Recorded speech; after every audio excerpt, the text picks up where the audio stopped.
1 second. Okay. Oh, yeah.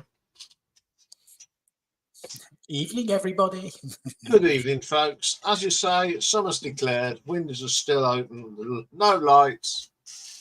All au naturel tonight at the moment, until of course it goes dark. But yeah, it's been really nice here today. It's been really warm. Likewise, I had to go up to Belfast today and started off. All right, had the coat on, pulled over in Dundrum. That's how far I got. Pulled over in Dundrum, took the jacket That's off. not far. Literally down the road. I know. Yeah, yeah. We went out for a walk early this morning because Rocky doesn't do heat these days. Evening, Zeb. So we went out a bit earlier, and when we come back, 3 of the cats in the neighbourhood were having a. You know the end of the good and the bad, and you know the good and the bad and the ugly at the end, where they're standing in the ring. Yeah, it was just like that out here. The staring was absolutely amazing. Anyway, enough of that rubbish. So busy old week. It's still going with, and we're going to be putting something out every day now. Because we've got something on Sunday and then with Monday. I'm going to a gig tomorrow night with Nick. Yeah, it's all happening. Anyway, there's a little poll straw just to see what you think who's going to win Battle Royale now we've reached the semi-final. And I will make a note of these and see the predictions when they come up. So this week on the channel, 13 new subscribers. What are they letting themselves in for? I don't know. So 4,660 views. Pretty good. So what have you been watching this week? Well, everyone seemed to want to watch the quarterfinal review. 66 people. Yeah. Yeah, they wanted to watch me and Dave talk a load of nonsense. Well,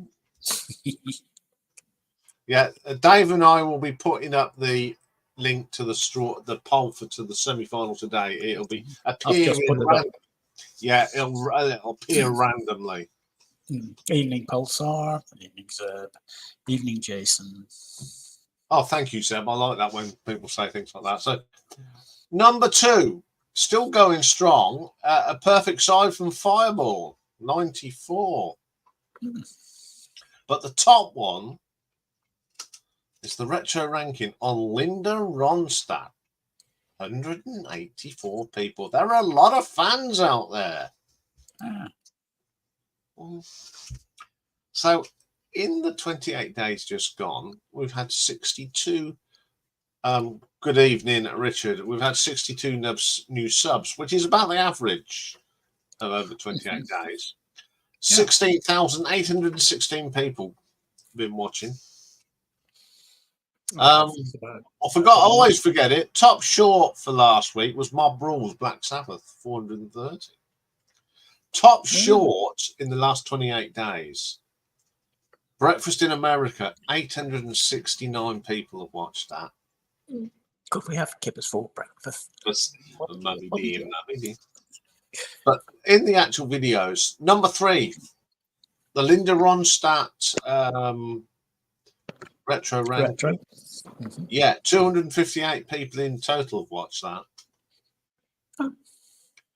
The Glam Rock Top 20, 295. But for a perfect side, Deep Purple Fireball has been very popular, 333. Now, the overall figures were up to 1680 subs, 340,680. Now, for a short time this week, Jethro Tull jumped above Derek. What? For 2 days, but Derek come back strong and is now still at 400,084. Slader at 418 and Quo 87740. Jean-Michel Starr is still miles out in front. So what have I been listening to this week to ready for other rankings? Well, I haven't touched Marmalade. Sorry, I've just looked at the poll. The first 2 votes since we went live have gone to the opposition. Oh dear.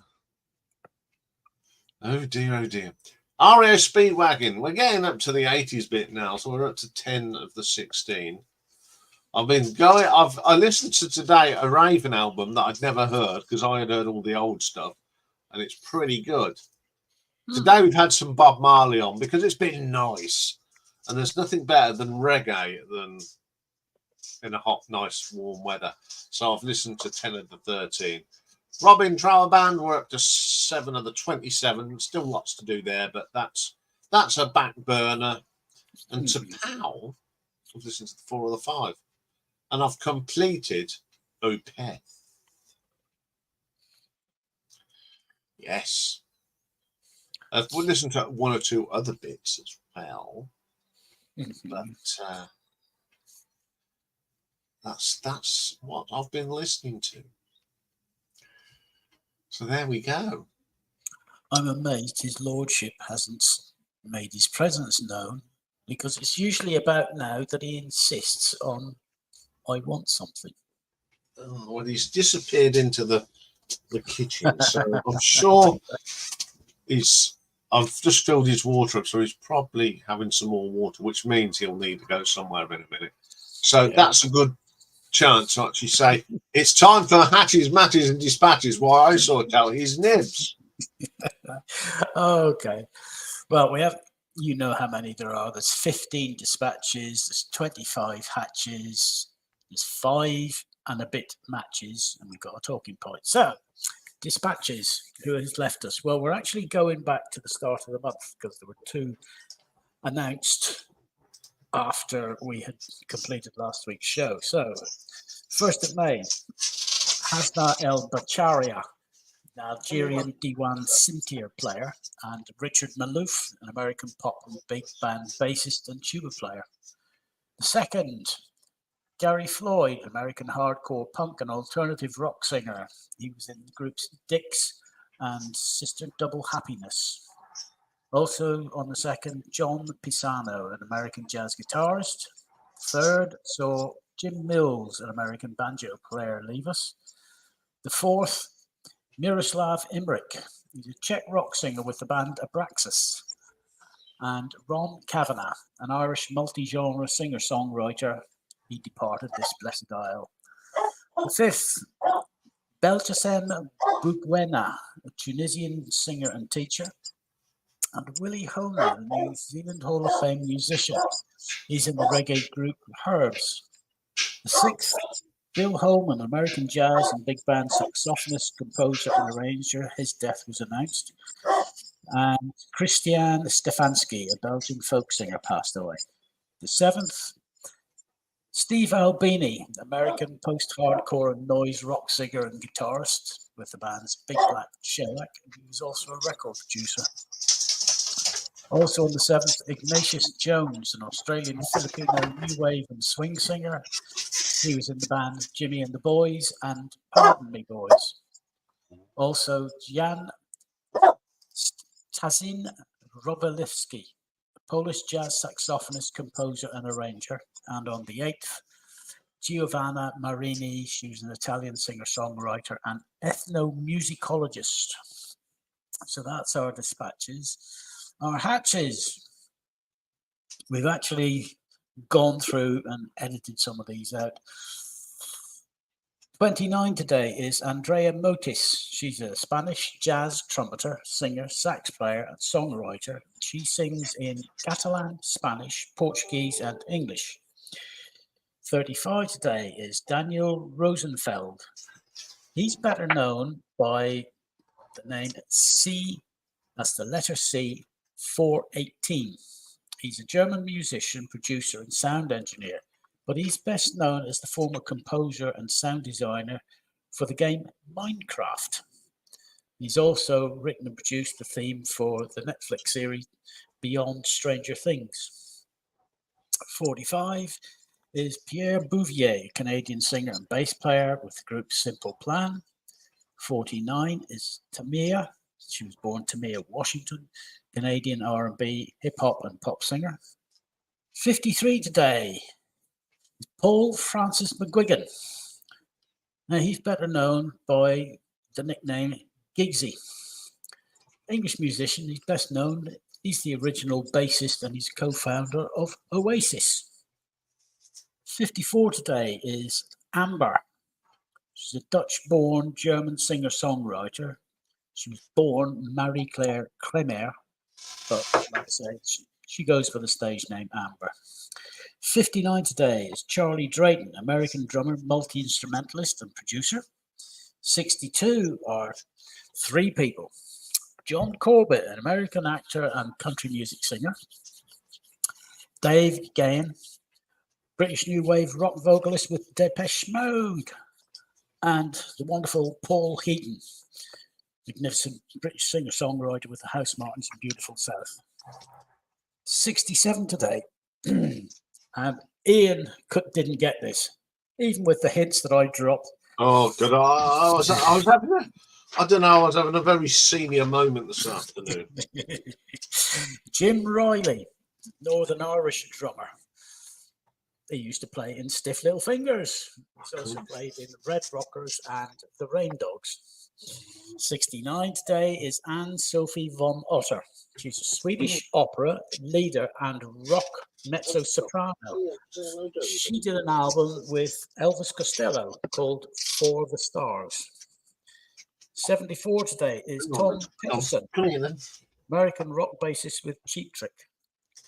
75 today. He's born with the four names William Martin. His nickname is the Piano Man, but we know him as Billy Joel, American singer-songwriter and pianist. Hello, Rocky. Good to see you. He's a good boy. Yes, daddy's boy. 79 today is Steve Katz, an American rock guitarist and vocalist with Blood, Sweat and Tears. 80 is Don Daneman, American rock guitarist, singer. He used to be in The Circle. And he was also an advertising jingle writer. 80 is Richie Furay, American singer-songwriter and guitarist with Buffalo Springfield and Poco. 81 is Bruce Milner, American pop rock pianist and organ player with the group Every Mother's Son. And also 81 is John Hugan Tobler. He's a British rock music journalist and record company executive, but he also co-founded Zigzag magazine. 82 today is Val Garay, an American recording engineer and record producer. And to give you an idea of who he's worked with, Kim Carnes, Linda Ronstadt, James Taylor, Neil Diamond, the list just goes on and on. Also 82 is Tommy Rowe, an retired American rock pop singer-songwriter. 83 today is Pete Burrell, British rock bassist with Freddie and the Dreamers. 85 is Bruce Mather, Canadian pianist and composer. 87 is Sonny Curtis. Now, Sonny is an American guitarist and singer-songwriter. I'll tell you who he played with in a moment, but some of the songs that he wrote, or the compositions, include Walk Right Back, major hit for the Everly Brothers. I Fought the Law, which is notably covered by the Bobby Fuller Four and The Clash. Love Is All Around, which happened to be the theme tune for the Mary Tyler Moore Show. But most famously, he played in the Crickets. And then Grandad today is 90-year-old Roy Massey, and he's the Master of Choristers at Hereford Cathedral. So there's the hatches. Your matches with Iain and I had a giggle about this. So, 1969, American movie actress Lana Turner married her seventh husband, hypnotist Ronald Pellar. Obviously, his charm didn't work because they got divorced in 1972, 3 years later. 1987, Tom Cruise married the actress Mimi Rogers. That didn't last long either. In 2000, Puerto Rican actress and former Miss Universe Dayanara Torres married singer-songwriter Mark Anthony in Las Vegas, Nevada. They got divorced in 2004. I'm going to jump to 2005. I'm going to go straight to 2014. Kelly Rowland of Destiny's Child married manager Tim Witherspoon in Costa Rica. And as far as I know, they're still married. But the funniest one of the lot, and Ian and I chortled over this one. In 2005, on this day in 2005, Renee Zellweger, the Oscar-winning actress, married country music heartthrob singer Kenny Chesney. They got married on the island of St. John in the US Virgin Islands. 4 months later, she filed for an annulment citing fraud, and it was granted in December of that year.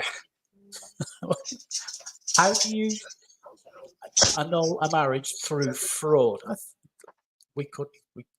There's no other details, but we just giggled and chortled. Excuse me. That's your hatches, matches, and dispatches. For those coming on the panel tonight, the talking point is live albums. A maximum of 10, ideally, in any format. DVD, VHS, CD, vinyl, cassette, whatever you've got. Anyway, that's me done for the moment. Let me just close that. Right, young sir. It's my turn. That's Yes. come round. You? Have you given him a spanner? No, I haven't given him a spanner. Him, a moderator? It must be for. Oh no, it's Jimmy. Jimmy has made it. Jimmy's given him a spanner. All right. I don't get a spanner on Jimmy's. I think no, I must have. Anyway, what's on next week? Right. And it's an important week next week. So what are we doing on Monday? Well, I'll be recovering from gigs. But we're going to do some more Tangerine Dream. And we're going to go from 2010 right up to the present day. And that's the present day band at the moment. And it includes the wonderful, I've got to get her name right, Hoshiko. Also remember her first name. Wonderful violinist. So we're going to do that. Perfect Side. Again, a toughie. Another request. We're going to go to Uriah Heep's Demon and Wizards. Oh, that'll be hard to work. I know that much. Tuesday, we're going to do a little bit of Joy Division. Only 2 albums, but still worth a little video. And guess what on Tuesday is? It's the channel's 3rd birthday. So what do? Well, I thought I'd do something status quo. And what I've done, it's a status quo album track. So what I've done, I've taken the really obscure and the ones that don't get enough love, and I've ranked a song off every album they have. Studio album. That doesn't include the cover albums, of course. So that's what's happened Tuesday. Now, Wednesday, this was a rabbit hole for me. Yes, it was. I'd never heard any of these albums. But it was Zeb, if I remember correctly, wasn't it? Yeah. Zeb almost always sends you down a rabbit hole. Yeah. But yeah, it was interesting. Put it that way. Cream of the crop. That's a terrible joke, but I like it. Thursday, we've got semi-final 2. Never mind the dangly bits. And Sergeant Pepper's. And then we have got a top 10 from 1957 from the UK. And that takes us to Friday. And it's the Dark Horse. They're even getting a show on the... And it's Talks live albums. 2 live albums, but worth a mention. And we got a new album. It's coming out tomorrow. And it's Sebastian Bach. Remember him? He used to be in Skid Row. And he's just released an album tomorrow called Within the Man. So that is what we have got for you next week. I'm sure there'll be something there for everybody. There always is. So if we do that, I'll come back on screen and I'll remove that. So there we go. So I can go evening Mike, evening Richard, evening Jimmy, because I missed them, and evening Nick. Yes, apparently you do have a spanner. Pulsar's got it, golden earring. Yeah, Jade Warrior is coming up very, very soon. Anyway, I usually do films from years. So I'm not this week. I went and found some of my music DVDs. So I thought I'd show you some of these. I'm still running. Hang on. So I'll make myself fit because Dave's obviously doing things. So the first one we're going to do is from this one. It's Judas Priest Electric Eye. It's a pretty good thing, but the main thing on here is a concert from the Turbo Tool, which is pretty good. I've got the album on my pod, but I like watching this because it's really good. And yeah, bit of status quo for us, of course. This is, remember those Quo fans when they did the Butlins gig at Minehead? This is that gig. And this week I've had some VCLT from Simon. And one of the first things I watched was Bob Dylan's World Tours, which is excellent.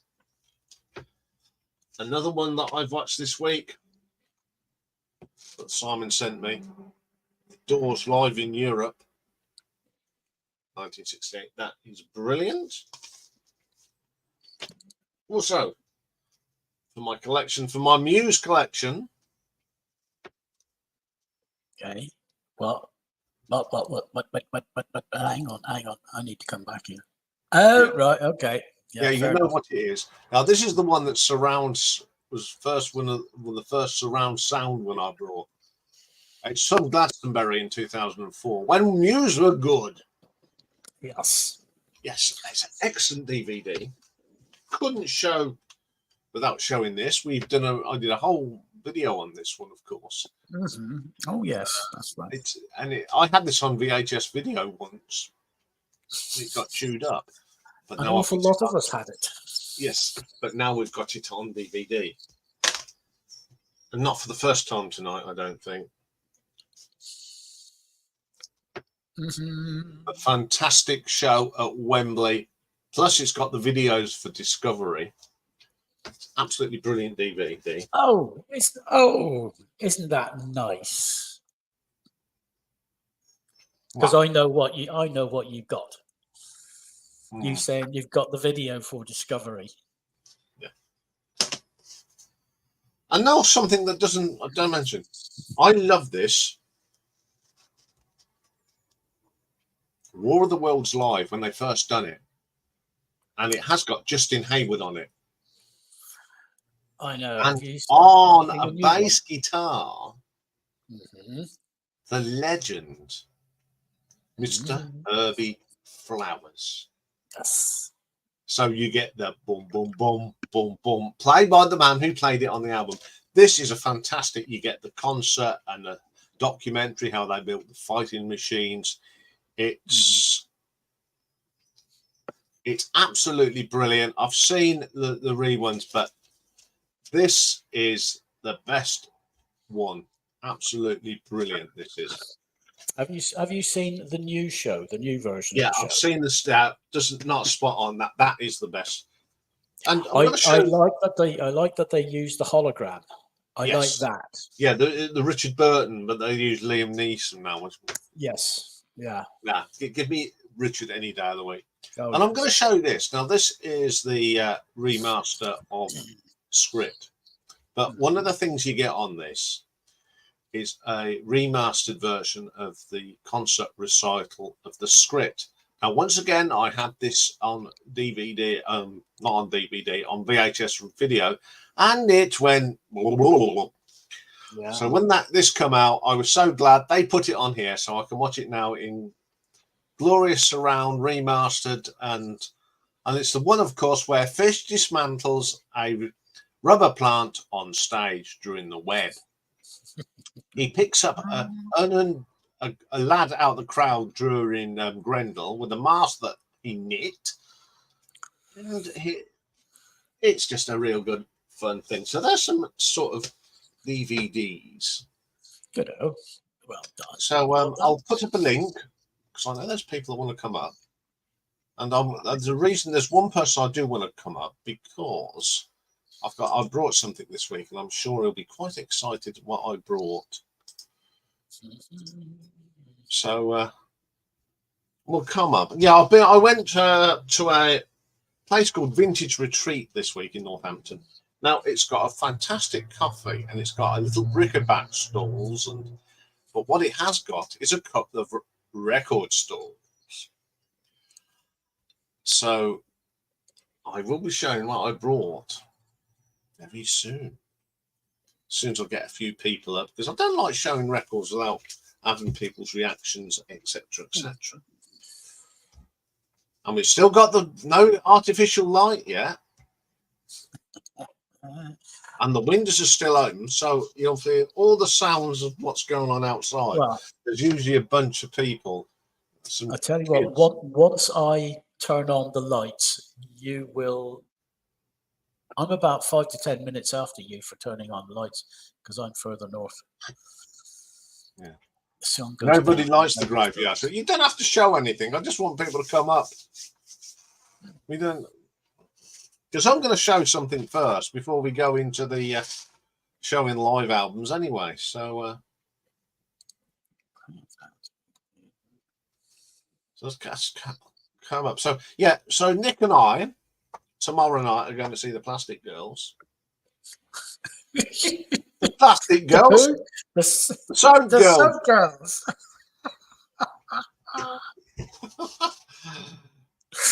What have you been eating today? I don't know. There's a sun. Have you been eating magic mushrooms? Or have you been eating Rocky's chicken foot? No, I think the sun got to me today. One day it's sun and I've gone to pot. Yeah, the soap wheels we're going to see. The Plastic Girls. You're away with the fairies. I am today. At least I have a good excuse. I had blood taken out of me yesterday. Oh, nice. I'll tell you what. There's no one that comes up on the panel. They don't like being first up. Well, you can be first up, but you won't necessarily be first showing. No. I'm showing something first today, so don't worry, folks. Yeah. They don't like the graveyard shift. It's a standoff, it is. Blaming the sun, that acid freak. The only acid I have is on me chips. And occasionally. Oh, and of course, when I have a slice and a slice. Jimmy's coffee's still brewing. But tonight I'm on some IPA of some sort, some American stuff tonight. It's not too bad. It's quite refreshing. Quite refreshing. What was that one you had in Boston? Not Paul Revere. What was the other one? Oh, I don't know. It was one of the microbreweries. Coming up on here in the first at a party, it makes you uncool. Well, technically, it's your channel. I'm the first guest. You're not the. You're unfortunately he's not a guest. But Richie, we are showing live albums today. 10 live albums. We've changed things a bit, but we have got someone who's brave enough to be the first. Yeah. Any era, any format. Jason. Good evening, Jason Michael. Here we go. Hi. The floodgates are opening. Well, no one's going to be the womany this point. I like that. Well, I love how they say that as well. They say it a lot better than what I do, don't they? Yeah. Wyoming. Anyway, yeah, I went to buy some records, so I'm going to show you what I brought. Ooh. He's Right. having the graveyard shift. Yeah, I'm having the graveyard shift. Right, the first one, not a lot of people have probably heard of this band, but they were sort of the resident band of the NEC during 1987. Because they brought out this album called Excess All Areas. It's a band called Shy. Yeah, they are a British heavy metal band. Tony Mills is the man with the hair. And when it was on stage, it was even bigger. I mean, sadly, he's no longer with us, but they were just a good British rock band. This is a great album, which is out of print. You can't get it anywhere unless you find it at a record store. Now, I've seen this quite priced when I have seen it, but I picked it up for £3 of my UK pounds.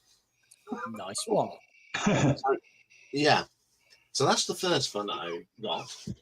Now, I had this album when it came out back in 1979, but somehow it went missing, and I was very upset because it's from the Electric Light Orchestra and the Discovery album, which is brilliant, and it's the open up one, and it's got what is nice, and I like this for this reason.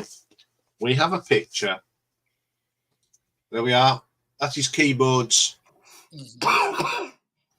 The one and only Mr. Richard Tandy, along with another of the band members that's sadly no longer with us, Kelly Grouchcut. Wonderful album. Up next, we got we're getting really good here. 1978, Jerry Rafferty's second album. Everyone should know this one because it's the album that Baker Street song. That's a great guitar solo. Okay, this one's a good one, and I know Richard will like this one. For £3, and it is an original. Rough prima donna Steve Harley. £3. Yes, I picked this up for £3. Yeah. Not bad. Not bad. That's not bad, is it, for £3? Yeah. And it's in good nick. Then I went and found one of my favourite Rod Stewart albums for £3. Foolish Behaviour. And what? Now I was with Lee, who's yes, a very good album, Richard. I love it. Now I was with Lee, who's a big fan of Rod Stewart, and when he first thing he did, he looked inside because yes, it's got the poster it came with. But it's a great album, that is. Oh, Lee's a member of the fan club. Yes, he is. And the last but one is an album that I had on CD, but I wanted it on album because it's one of my favourite albums by this man. Mr. Van Galler's Heaven and Fire. Absolutely brilliant album. Look, it's in one of them budget.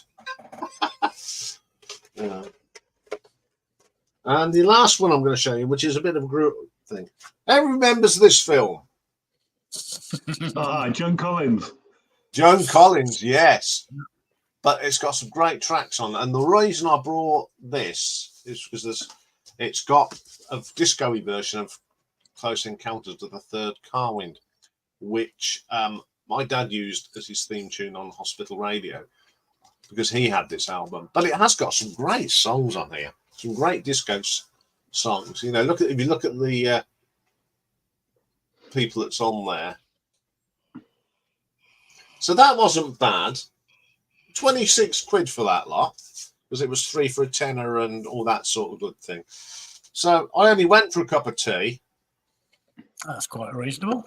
Yeah, good stuff. You do that, Mike. Go for a cup of tea and end up buying a bucket full of records. I can buy records anytime. It's just, you know, I just can't help myself. No, But I yeah. couldn't. I couldn't. I saw the Foolish Hat. It was at the Foolish Behaviour. We'll get that. And I was flicking through the same bin, and that's where Steve Harley was. And I thought, right, I'll have that. This woman was next to me doing. She says, you're good at you're a bit of an expert at going through these, aren't you? She said, you go through so quick. How do you spot what you want? I said, I just have to see a little bit of a cover. And I know exactly what it is. I said, it's an art form. I mean, Mark, you've seen me go through a bin. Yeah, well, that's it. I mean, you get used to it after a while, don't you? Yeah. I said, I'm old hand at this. Yeah, plus 9 times out of 10, you know what album cover you're looking for anyway. Yeah, I do. I mean, it's like when I got that Susie and the Banshees. I saw the top of it. The first thing I did was pulled it right out and went and put my fingers over the hole. Yeah. This is the one. And the bloke behind the thing, he says, you were looking for the. I said, if it hadn't got the bit in the middle, that would have been it. I wouldn't have had it. Exactly. Good evening, Jimmy. Evening, chaps. How are you? Yeah, I'm well, thank you. Jolly How are you? Good. I'm really well. Looking forward to me concert tomorrow. The Soap Girls. I don't know who the plastic is. Yeah. It's because I'm excited. Oh. No, I'm not going to go down that line. No. Anyway, shall I take the graveyard shift this week? Yeah. Go on. Yeah, go for it. Okay, so my live albums, I've got loads. Before you do, Yeah. you're a bit dark. Am I? Yes. Alexa, turn the bedroom light on. Oh, no, you've got to set mine off now.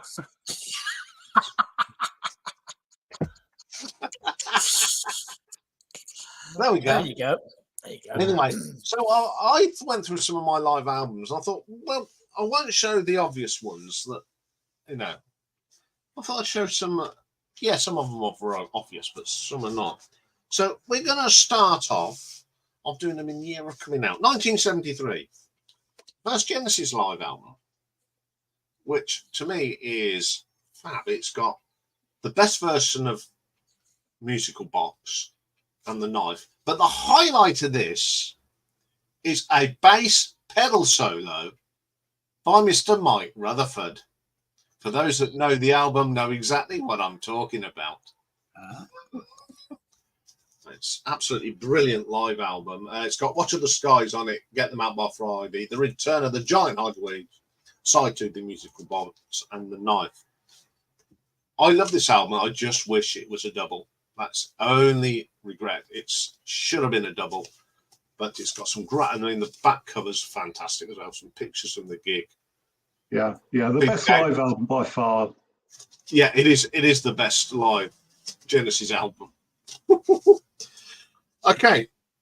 Deep Purple is, one of my favourite bands. Yeah, I could have shown Made in Japan. I could have shown in concert. But I thought, for a change, let's do Mark III and the Made in Europe album, which is Richie's sort of last gigs before he left the first time. It's got the best version of Burn on here. It's got the best version of Mistreated. It's got a fantastic version of Stormbringer and You Fool No One and Lady Double Dealer. It's a great live album. Again, they did bring it out later on as a double CD, but it's not out on album yet. If there was one record store day album I'd want live, and that's the full concert from this tour. It's just a brilliant live album. Okay, not next from 1976. Yeah, this is one that you have to show if you've got it.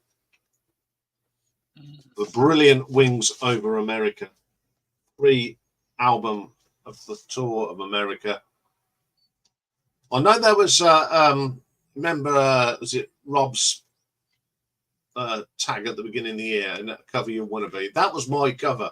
I wanted to stand between Paul and Denny playing a tambourine. Yeah, Mike knows the album. He just knows by the cover, don't you? Great album. I couldn't do this without showing this one, could I? Chloe's best live album, without a doubt. The rawness. Is there anybody out there that wants to rock? Live at the Glasgow Apollo. Great tracks on here. 4,500 Times is brilliant. Red House Blues. They're all on there. Just a great live album that I play to death. Another great album. Came out in 1978 though. Thin Lizzy's Live and Dangerous. Absolutely. You're on mute, Mike. Sorry. Yeah, I'm just going to say, I think that's a fantastic album. It is. It opens up with Jailbreak and Emerald, and that's enough, isn't it, to get you going? Oh. Southbound Rosalie, Dancing in the Moonlight, one of my favourite tracks by Thin Lizzy. Johnny the Fox meets Jimmy the Weeds on here. And Sha-la-la-la-la-la-la-la-la-la is on here. The Rocker, Baby Drives Me Crazy with Huey Lewis guesting on harmonica. Top album, one of the best produced live albums of the 70s in my books. Along with a bit of Mike Oldfield, the Exposed album. On the Incantations tour. I love the cover of this. It's got like little old-fashioned pictures from the tour. Basically, it's Tubular Bells and Incantations wrapped up into one little album, which is brilliant. Now, I could have shown Queen live at Wembley, but nah, that's the best Queen live album. Live Killers. The fast, rocky version of We Will Rock You's on here. Brighton Rock's on here. A bit of Fun with Dreamers Ball. 39's on here. The best version of Love of My Life you'll ever hear. And bonus thing is you get some great pictures of the tour. 1980. Live in the Heart of the City from the one and only Whitesnake. Sweet Talker, Walking in the Shadow of the Blues. The Great Love Hunter, where Mickey Moody doing his blues slide guitar. Ian Pacey's on the drums on this. John Lord's on keyboards. Neil Murray, Bernie Marsden, David Coverdale. The best lineup of this band. They do a couple of, they do Mistreated and Might Just Take Your Life and Ain't No Love in the Heart of the City. Sing it beautiful. Absolutely thing. So here's one that's a bit different. Sky 5 Live. What's different about this? There's no stuff apart from 2 tracks that appear on their previous albums. It's all new material. Mm-hmm. How many bands release a live album but no hits on it? There's no Dakota on here. There's no Carillion on here. But it has got a fantastic track called The Animals, which is brilliant. 20 minutes of great music. It is a great album. I see that they continue to be really creative with the album titles, though. Yeah, they're all God, yeah. And they've just re-released all this on CD, the whole lot. So they're still popular. And the last one, any excuse to show it. But I'm on this. I am on the side 2, which was recorded at the Leicester de Montfort Hall on March the 5th, 1984. Wow. Oh, it's only 40 years ago. Only 40 years ago, but I was there. on this tour. First time I ever saw Marillion. So it's only a single album, but it's very special to me because I'm on that. And I'm going to be a bit cheeky. I'm going to show a CD quickly. I wanted to show Slade Alive, but why not show the box set that they brought out last year that's got Slade Alive on it, Slade on stage at Reading,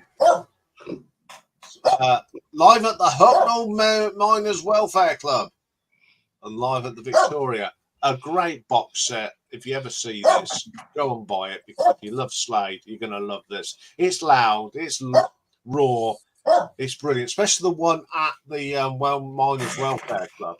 I reckon it was a room size of a shoebox with about 50 people in it, and absolutely it's going to be brilliant. Not a problem, Nick. No problem. So yeah, so what you do, they just do a little. So there's, let's say, on stage, Slade Alive. There's the one at that one's at the Miners Club. I'm at the Victoria and Reading. So yeah, there we go. There's some live albums to kick tonight off with. Okay. Thank you very much. Last one. Right, the graveyard shift has been taken. Who wants the second? Shall I get mine out of the way quick? Oh, Yeah. okay. Yeah, go on, Jason. Okay, so some of these I've shown on my channel before. It's quick, just a few details, nothing too much. Okay, I'll show this one first because I know Jimmy hates me for going on about this all the time. But it is the 25th anniversary of South Park, recorded live in Colorado. So That's quite a a bit good thing. 3 albums. You've got Primus, Ween, and you've got Geddy Lee and Alec Lifestone from Rush on there. And they were supposed to not be touring again at all, but this was like a special one-off. They played with Trey on the drums, and he didn't even know it was coming. So that was quite cool. I don't massively know Rush, but you know, yeah, very cool. Quite quick look there. There we are. That's what you get. Oh, nice final, yeah. Yep. So very nice. Okay, so I'll put that one away. Then we have. I'm just going to do a quick flick and get Richie up, and then I'll put you back up. There we go. All right. Hello, okay. Richie. No worries. It's all yours There we again. go. Right. Okay. Yeah, another one. Record Store Days, De La Soul, live at Tramps 1996. Right, just a quick look. Special to say about that one. I think this might be coloured, but I can't remember. Yeah, there we go. I don't know if you can see that. Just about. It's got one of them covers that's very difficult to get the records out of. So that's quite cool. As I say, pick that up for 30 quid on the day. This one, the next one I've got, I don't know a lot about. It was in my dad's collection, and he's let me have his old records. And it's Beach Boys live in London, recorded at the London Palladium, I believe, in 1968. And this has had several releases, and one's even said it's listed as 1969 for some reason. So I don't know why that is, but That's a pretty cool album to have. Yeah, that's quite cool. I've only listened to it once, but I do quite like it. Then we have Skunk Nancy live in London.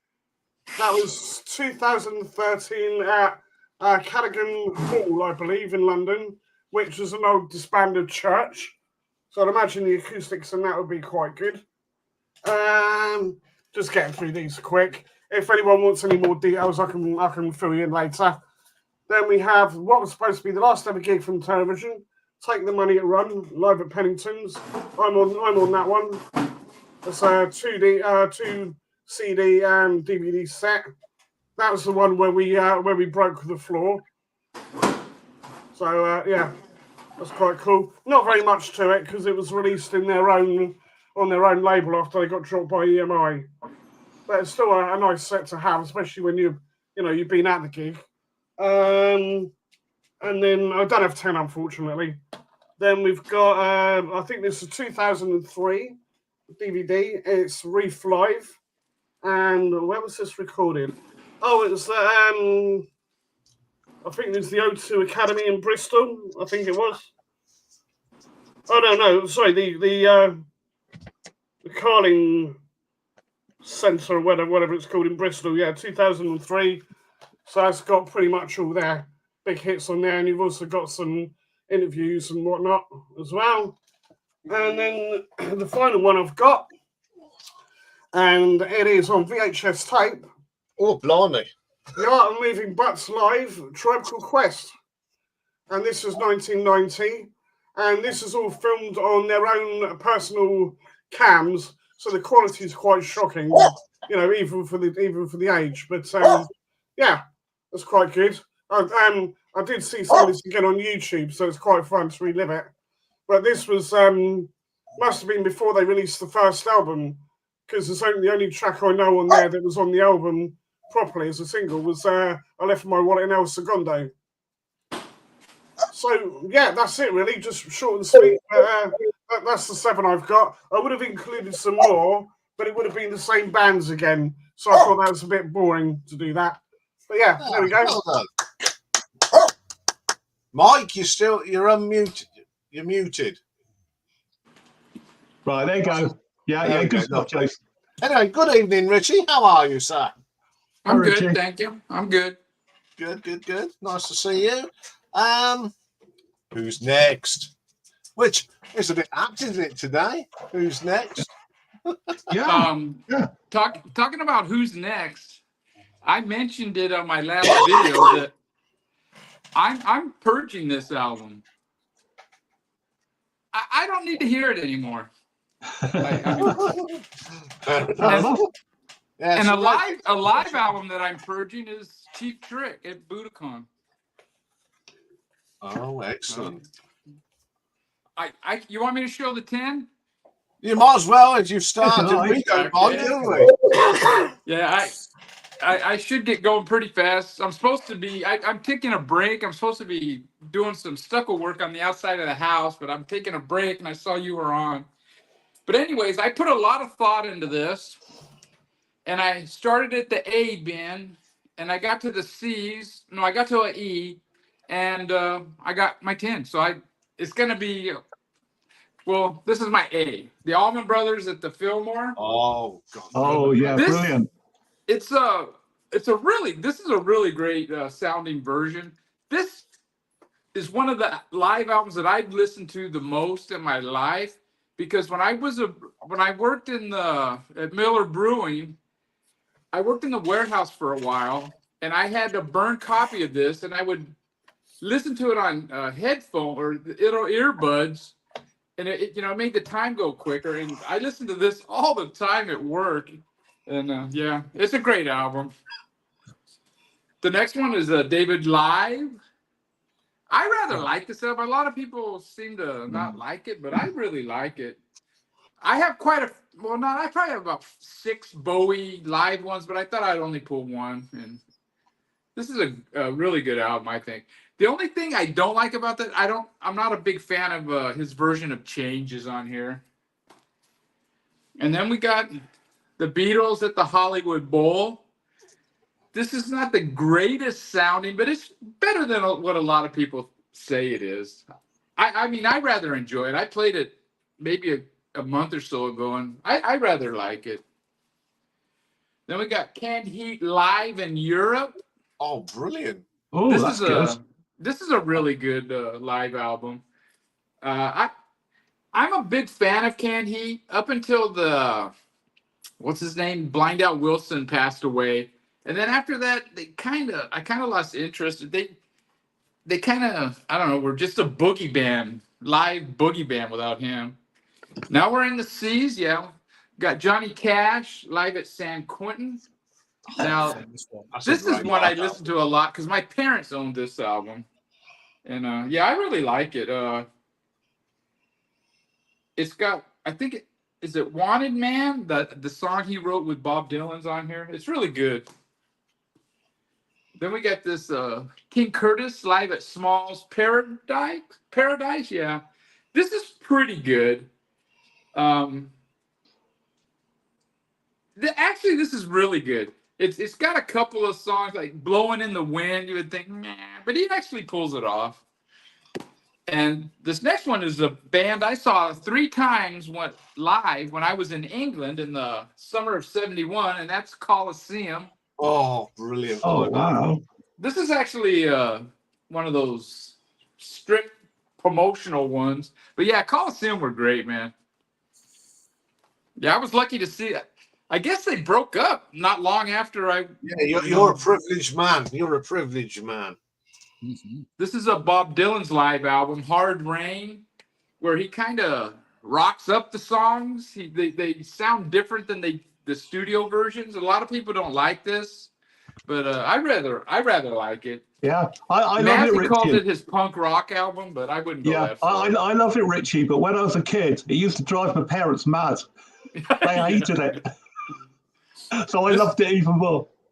This one, it's 801 Live, but I have it filed under Eno with my other Eno albums. This is a really good live album with Phil Manzara on guitar and Eno.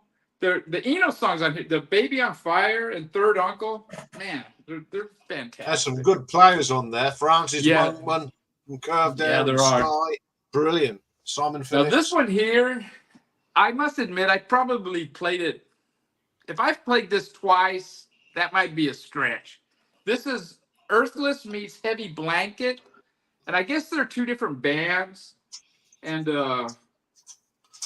Jay Mascis, is that his name? The guy from well, anyways, he's in this band, and it's a double album, and it's 1 song. It's just 1 long continuous jam. Bit different. That's 10, but as a bonus, I saw this and I thought, you know what, I'm going to show this. This is Echo and the Bunnyman. This is an EP, and this is live. Live at the Pavilion Gardens. I don't know where that is, but there's my 10 and my 1 EP. Excellent. That is a great. Yeah, good stuff, Richie. That's some great stuff there. Thank you very much. We were talking about the Allman Brothers album last week, weren't we? Yes. After we finished, yeah. Yes. You were talking about what? The Allman Brothers. Oh, live at Fillmore. Yeah. What a great album it is. It is. Great picture. Yeah. Brilliant. So. Where shall I go next? You're saying that so much enthusiasm. Jimmy wants to be last. I know. Jimmy! Yeah, right, okay then. Right, start off with a bonus, not one on my 10, but this is a live album. It's very rare. Only a few of us are privileged enough to have it. It was only released on CD, and it's this, of course. The Vinyl Community live at Leeds, 9th of March, 24. There you go. And that's courtesy of the Vinyl Scavenger. Yes, we are very not a live album at all, of course, but a lot of finds and samples that he put together, and he's really good at doing this stuff. So I was pleased to have that. I'll have to seek that one out. Yeah. It's not even on Discogs, Richie. Right, okay, let's start with the real albums. Argent, Encore. Brilliant. Argent and Ross Ballard. And this was recorded on their tour in 1974. So it's recorded at Drury Lane in London, in St Albans, and in Swansea. And, it's a great album. It's got their sort of two biggest hits on here, which is Hold Your Head Up and God Gave Rock and Roll to You. And please nobody mention Kiss, okay? Yeah. Yeah, because this is an Argent song. In? Sorry? What band was Argent in the 60s? Oh God. Somebody really famous. I can't even think who it was. Dave will find it. Yeah. It'll come to me. But anyway, that's the first one. Right. Yeah, I was going along alphabetically as well, Richie. So Bebop Deluxe. That's a good one. Live in the Air Age. And this was their spring tour, 1977. Yeah, people are putting it it's virtually, yeah. it's virtually a greatest hits album. You've got Ships in the Night on there, Fair Exchange, Sister Seagull, Made in Heaven. So all the hits really. So it was an album, and then there was a bonus EP as well. Yeah, the Zombies. That was it, wasn't it? Well done, Pulsar. Gatefold. Right. Right. Anyway, I was going to show this one, but there you go. Bob Dylan. Rolling Thunder Review, wasn't it? 1974, was it? Now that's a great choice there. Yeah. Right. And Of someone's going to course. show this, haven't they? Yeah. Yeah. It's the proper version, not the. That's right. It's the gatefold version. Yeah. Yeah. And Not this is limited. an absolutely brilliant live album, as anyone that's heard it will testify to. So this was recorded in 1972 in London at the Command Theatre, and it was Richard McCook, I think, that told me this, that it was Slade's first album to chart. So they charted first of all with a live album, which is quite unusual. It is quite unusual. Yeah.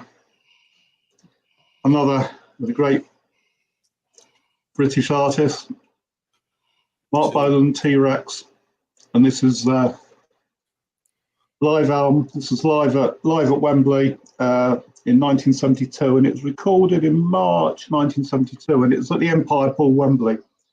And there are two albums, and it's a 5:30 p.m. concert and the 8:30 p.m. concert. I mean, the set lists obviously are both the same. And for those of you in the UK, the band were introduced by the Emperor Roscoe, the great Radio 1 DJ. Whatever happened to him? Yeah, one of the few that didn't disgrace himself, I think. Yeah. 5:30 one's got lots of screaming teenagers on, hasn't it? That's right. Yeah. Right, a bit of punk, Australian punk.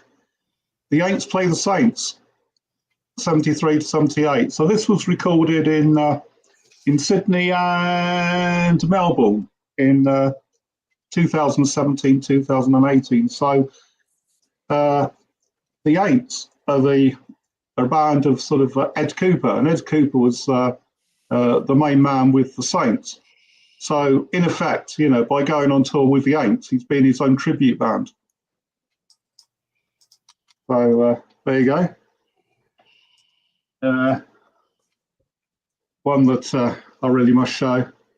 Susie and the Banshees, Nocturne. That is a great live album. It's a fantastic live album, and, they do it straight. There's no overdubs. There's no messing about. This is... this is what you got when you went to the concert. I think that live album shows what a good drummer Budgie was. Yeah. It shows his skills even better than in the album on the studio. I think as a live drummer, he was top notch, wasn't he? He was absolutely brilliant. So Robert Smith's on guitar on this one as well. So that was recorded at the Albert Hall in London. Right. Sleazy Kinney live in Paris. And that was, I wrote that down, 20th of March 2015 at La Cigale in Paris. So they're a pretty good band, Sleazy Kinney. And then two more to go. Brilliant. Jane Birkin.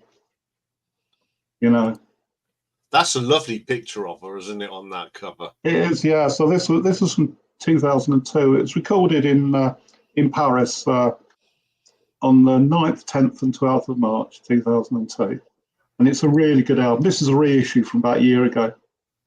And finally, I wasn't going to show this because I thought Nick would show it, but I see that he's not going to come up tonight. So. This was his VCLT from Berwick Shamite, wasn't it? Yeah. Live stiffs. Only this is a different this is the original version. So this is on Stiff Records, and yes, I actually went to see them, the Stiff sort of entourage on this tour in 1977. Saw them at the refectory at Leeds University, and then I saw them again, slightly different lineup, about a year later when they did the second Stiff tour. So that's my 10. Cheers, folks. Excellent. Mhm. Well done. Brilliant stuff. Well done. Thank you. Hi, I got a Stevie. question for you. That was a good that was timed perfectly, Stevie. I got a Can you question. hear me all right? Yes. Yeah, yeah. No, we can't hear you. Go ahead, Richie. Okay.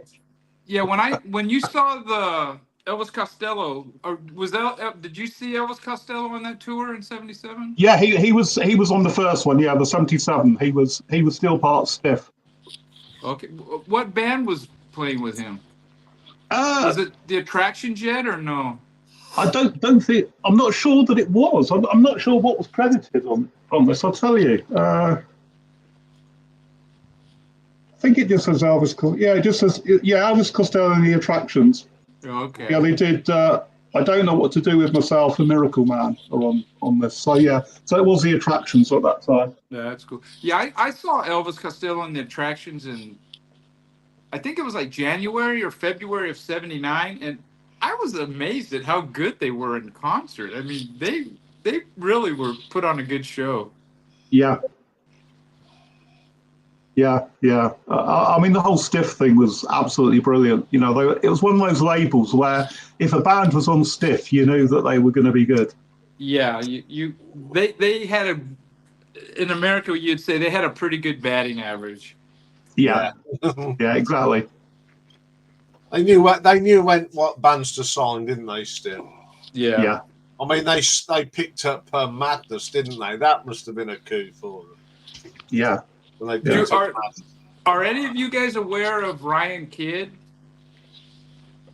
He's got a VC channel, and he did a video, and he showed the first 100 Stiff singles. It was pretty interesting. Oh, that'll be right. That's really good to have the first 100. I know the first one was Nick Lowe. Yeah. How it goes. That was the first Stiff release. Anyway, some great choices there. So it's got to be Jimmy this time. He's in the centre square. Yeah. I'm just going to do a bit of moving around. No, can't. Right. I'll just get my bingo card out for I've not got new order bootlegs. I don't think you're getting a bingo tonight, Stevie. Before Hang on a tick, you Jimmy. There we go. That's it. Okay. Tell you what, the God. easiest thing is going to be put him up Yes. Wow.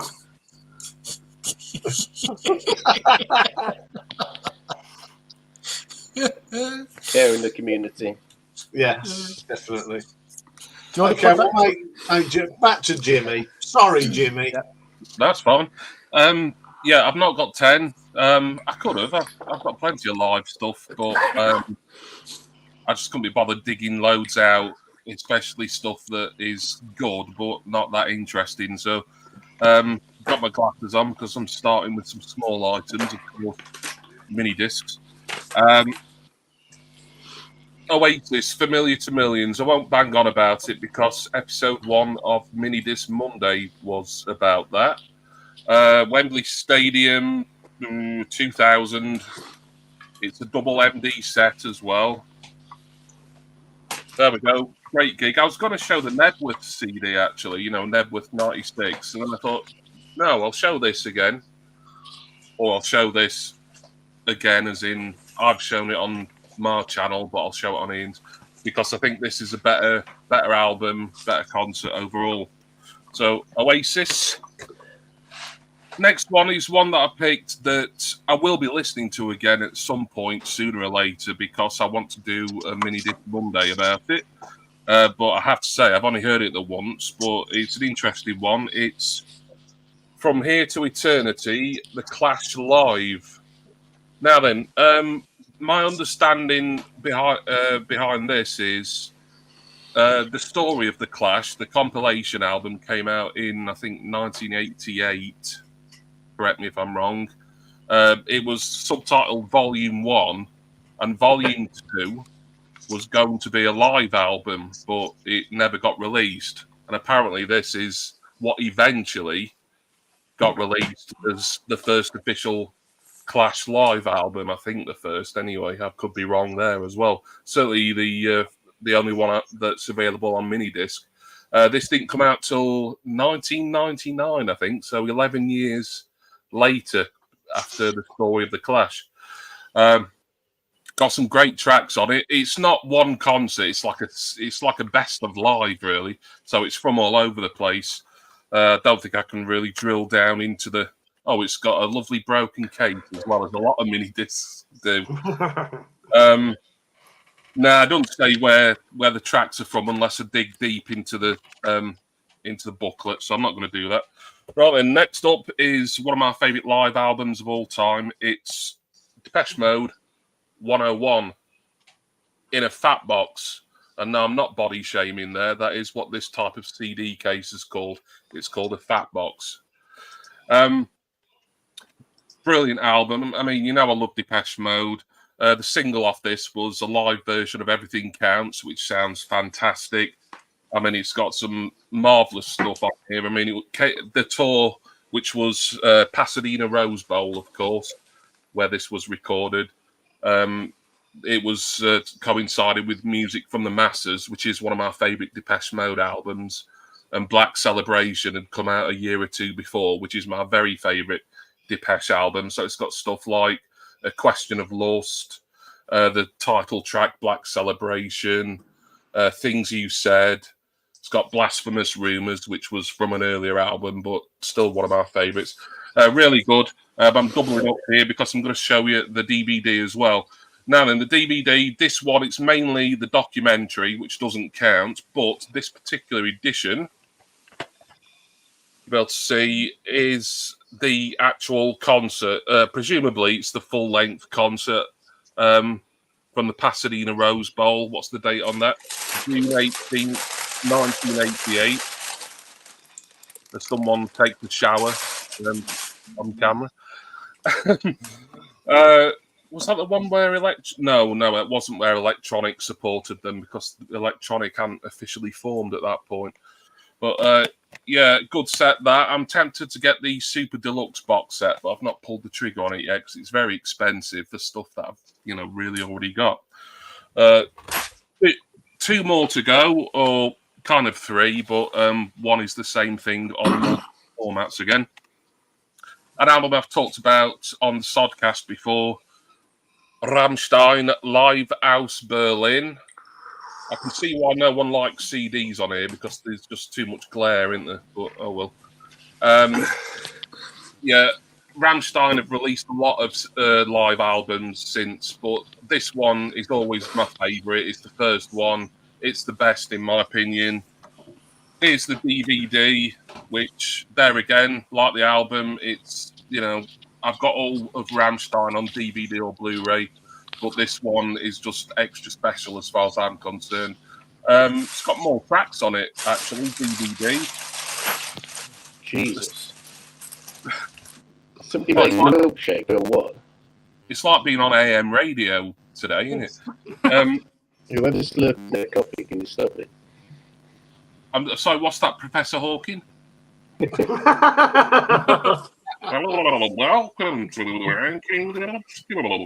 Right. 15 tracks on the CD, 17 on the DVD. So if you want a fuller experience, then that's the one to go for. And finally, yes, I am showing some vinyl today for the first time in what feels like ages, but it's something I've shown on the channel very recently because I did a special unboxing and I listened to it, and you know what? It exceeded my expectations, as a lot of stuff from this group has. It is the, well, I think the actual set itself is at least a couple of years old now, but it's new to me.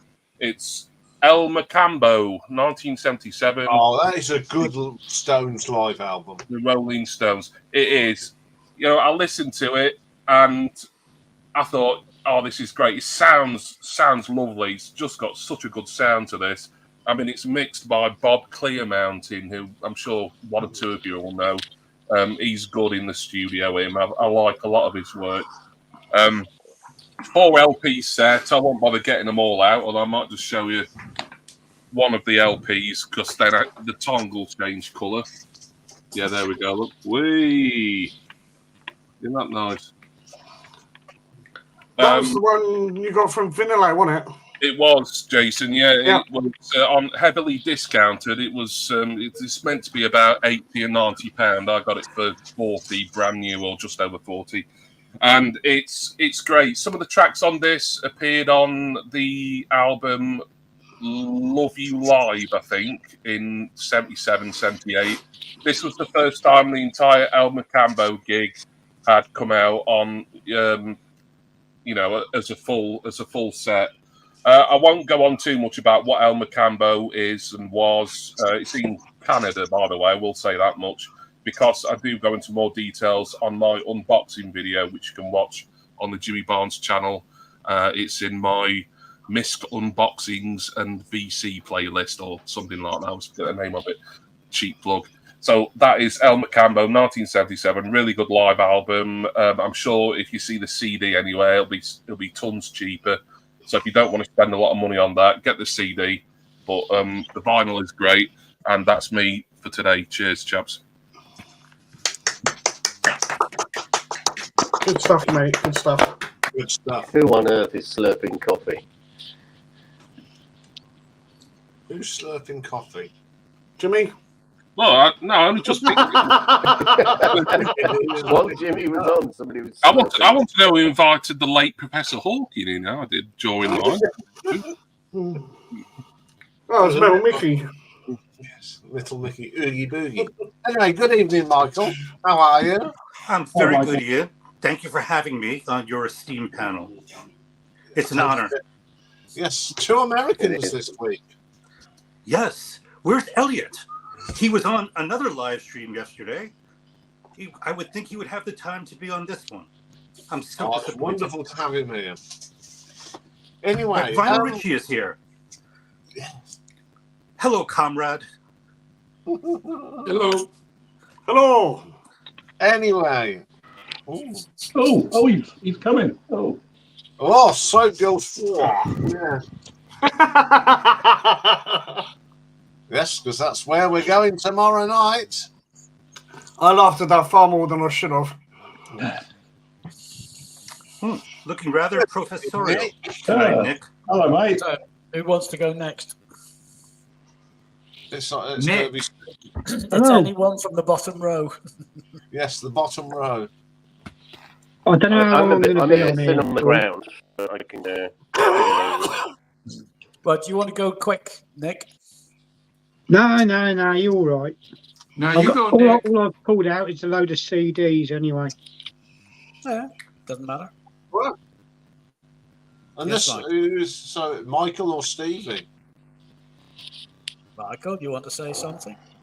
May I go next? Yes? Yeah, let's get it over with, eh? As long as it's not that odd bloody run. I've worked it out. There is Stephen Hawking. Yeah. Stevie Hawking in the house. There he is. He's in a vinyl cupboard somewhere. Please don't speak over everybody else. Let's not be so let's not be so Can you hear me American. clearly all right? Or- I've asked Mine Master Dave to hand out sick bags to everybody during my presentation. And if you Okay. cannot control yourself and feel the need to talk, you can always put a sock in your mouth or a ball gag. Yeah. My first live record, is a combination of British and American musicians. Delaney and Bonnie on tour with Eric Clapton. And this was when the rock and roller met the gospel singers. You see that Rolls Royce? That is Whose a nice boots? Whose boots are those? There's an urban legend about whose boots they are. I would say it's probably. I don't know if it's Eric's. some have said that. Some have said Leon Russell or Bob Dylan. Hmm. They're Jerry Wexler's boots. Jerry Wexler, the head of Elektra Records, who evidently was a real asshole. Now, here's the group, and a lot of these people are dead. I mean, with the exception of like Bobby Whitlock and Bonnie Bramlett, they're all gone. But this is an amazing crew. I mean, this was Derek and the Dominoes band and some of Leon Russell's band, and they played a few nights in the UK, and they basically did the same set every night. And this record had a big effect on me. I mean, it was just one of those records that I bought on my own, not under the influence of friends or anything like that. And you know, it's Blue-Eyed Soul. Oh, Dave Mason was also on this record. He toured on this. They do Only You Know and I Know. They do Robert Johnson songs, and it's a great record. I don't hear anybody. Does anybody have it? Anybody like it? No, I've heard. Yeah, I've heard I it. haven't. But I haven't got it. Okay. I have it. Oh, that's good. That's good. Oh, what Okay. year was it? What year was it? That was 70? 69. 69. They played the Royal Albert Hall December 1st, 69. Then they went on to Colston Hall, Fairfield, and they played 2 nights at Fairfield Halls. And on this, they did put out this 2 CD set. It came in a box with a box, you know, for equipment. It's really not that great. I mean, you'd have to be a real lover of them, and I guess I am. But it's not a great CD because the sets are almost exactly alike. Now, can I say something? Have you seen the YouTube clip of them playing live with George Harrison also? Yeah, I made a whole series of shorts on that. Okay. You should watch my channel, subscribe to it. Well, I am subscribed, but you're a busy I guess guy. I missed. I don't watch a lot of shorts. Yeah, me neither. That's like they make my knees look terrible. Your what are terrible? Sorry. Oh, Your your knees? jokes are terrible, Jason. Stop it. Sorry. Okay. My next record that is also from the turn of the 70s. This is actually, I think this is 74.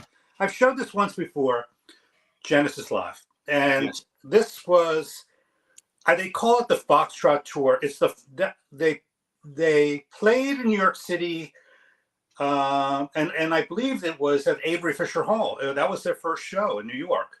I was there. And this is what the stage looked like. It was all white. And everything was out on the stage before the band came on, so you could see the setup. They all sat and played, and Peter had a bass drum and a flute, and he changed costumes. And this is him during the part where they're doing Apocalypse in 9/8. And this record is a mix of Nursery Crime and Foxtrot and also Trespass. They do a great rendition of Get 'Em Out by Friday and Return of the Giant Hogweed. And Get 'Em Out by Friday is a song about eviction. I represent a firm of gentlemen who recently purchased this house and all the others down the road. Yeah, sorry to interrupt, but the highlight of that album, of course, is on bass pedal solo, Mike Rutherford. It's worth having it for that, isn't it? Yes.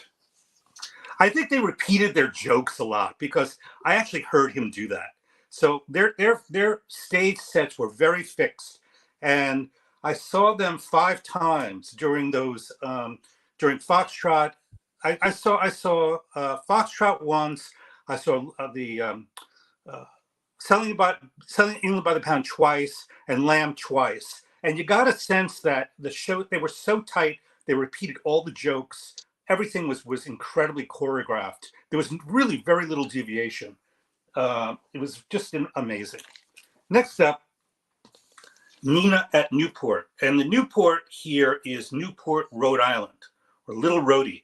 And they also had the Newport Folk Festival and the Newport Jazz Festival. This was the Newport Jazz Festival. And she does Trouble in Mind, and she does Porgy, and I love the first side more than the second side. And the announcer is just marvelous when this record kicks off. He goes, and now we have the piano and the voice of Miss Nina Simone. And I don't know the venue, but you know, Newport is famous for their mansions called the Breakers, and huge mansions, like something that, you know, it's Gatsby. And I went to Rhode Island School of Design, and when we had graduation, the parties were always at one of the mansions in the Breakers, and they're just incredible places. I don't know what the venue was. Is somebody hacking? Oh, that's Rocky. Oh, I'm sorry, Rocky. That's Rocky. What do you want? I should pick up the pace, shouldn't I? Poor Ben dog. Citron live in Montreux.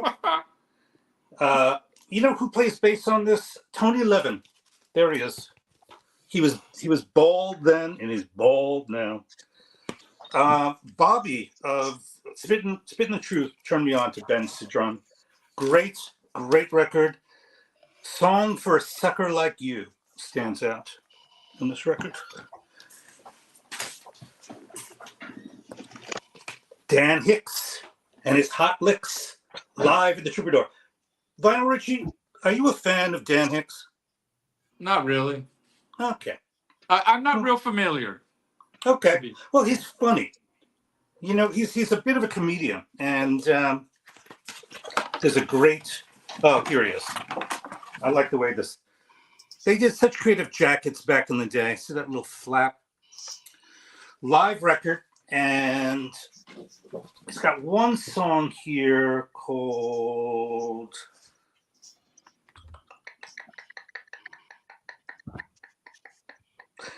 An Indian girl once said while making Indian bread, the eagle flies, take his advice and go. And safe crack and Big Bob was on a heavy job. He heard a noise, said, come on, boys, let's go. A horse was in a race. He could win show or place. He came in first from out of thirst to go. Keep moving. That is, where's the money? I ask that all the time. I know, me too. Not so popular anymore, but I'll tell you something. This guy was a headliner back in the day. And, you know, interesting thing here. See, this says Lee Michaels live. He was live at Carnegie Hall, but had he written at Carnegie Hall, he would have had to pay money to the venue for that permission. He played a Hammond organ, much like Bobby Whitlock. That was his claim to fame. Now he just manages a restaurant. What's that restaurant that he manages, Von Ritchie? I don't know. It's a seafood place, and he's deaf. He lost his hearing because the loudest concerts in the world, and it's got a gatefold. Anyhow, he does Stormy Monday. Stormy Monday. Any fans of? Did he make any headway in your country, Lee Michaels? I assume not. I really like Lee Michaels. He had that one really big hit in the U.S. Yeah, he did. That was from his record Fifth, and actually, that's my least favorite song. Exactly. When I saw Led Zeppelin in '73, he was one of the opening acts. Really? And what'd you think of him? Oh, he was fantastic. Yeah. It was just him and that drummer guy, Frosty. Frosty, yeah. And actually, you know, they kind of predated the White Stripes. I mean, organ and drums. I mean, they thought it up. He's always writing about girls leaving him. Most of his songs about girls doing him wrong. Yeah. He has something in common with Taylor Swift. Yeah. A live record here, Cheap Thrills. I discovered this when my brother and sister left for university, and they left their records behind. I don't know why. They don't do that anymore. My sister left this behind, and I put it on the turntable. And when I heard Janis Joplin singing, I really thought I was hearing the devil. I mean, it hit me to my core. And she sings with Sam Andrew, her guitar player, who's just marvelous. This is a great record. Just a great record. She plays tribute to Big Mama Thornton. The cover is by Robert Crumb. who was really kind of accused of being a misogynist and racist and what have you. I mean, he would not fare well in today's world, Robert Crumb, would he? But man, he was great. Zap Comics, great That's live live, record. is it? Say what? That's a live album, is it? It's a live album at the Fillmore. Oh, wow. Yeah. I've always fancied that album, but never sort of pulled the trigger on it. You should. You'd love it. I know you'd love it. I always thought it was a studio album. No, I love the cover artwork on it as well. it's a Brilliant. seminal record. You should definitely give it a try. Kind of like a kind of a bootleg. Al Cooper live at the record plant in Sausalito. This is when he around the time of his Naked Songs record, and he does a rendition of Sam Stone by what's that fellow who died recently? I always forget his name. John Prine. And I love Al Cooper, man. Anybody here, Vinyl Richie? You know the legacy of Al Cooper? You ever read his book, Backstabbing Bastards, whatever it's called? I mean, he's No, a I great haven't read that. storyteller. You should. He's, I mean, very important guy in American music. I mean, we wouldn't have Highway 61 Revisited had it not been for this guy. It wouldn't have sounded the same. That's for sure. That's right. I'm almost done. Two more, so I thank you for your patience.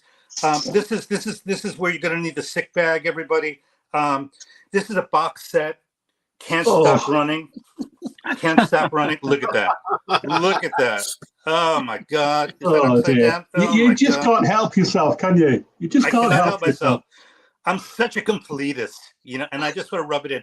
If Zeb is in the audience, Zeb is applauding me right now because I know Zeb does not have this. These are amazing recordings, and I wouldn't even recommend it because you guys are just, okay. Last. Ooh.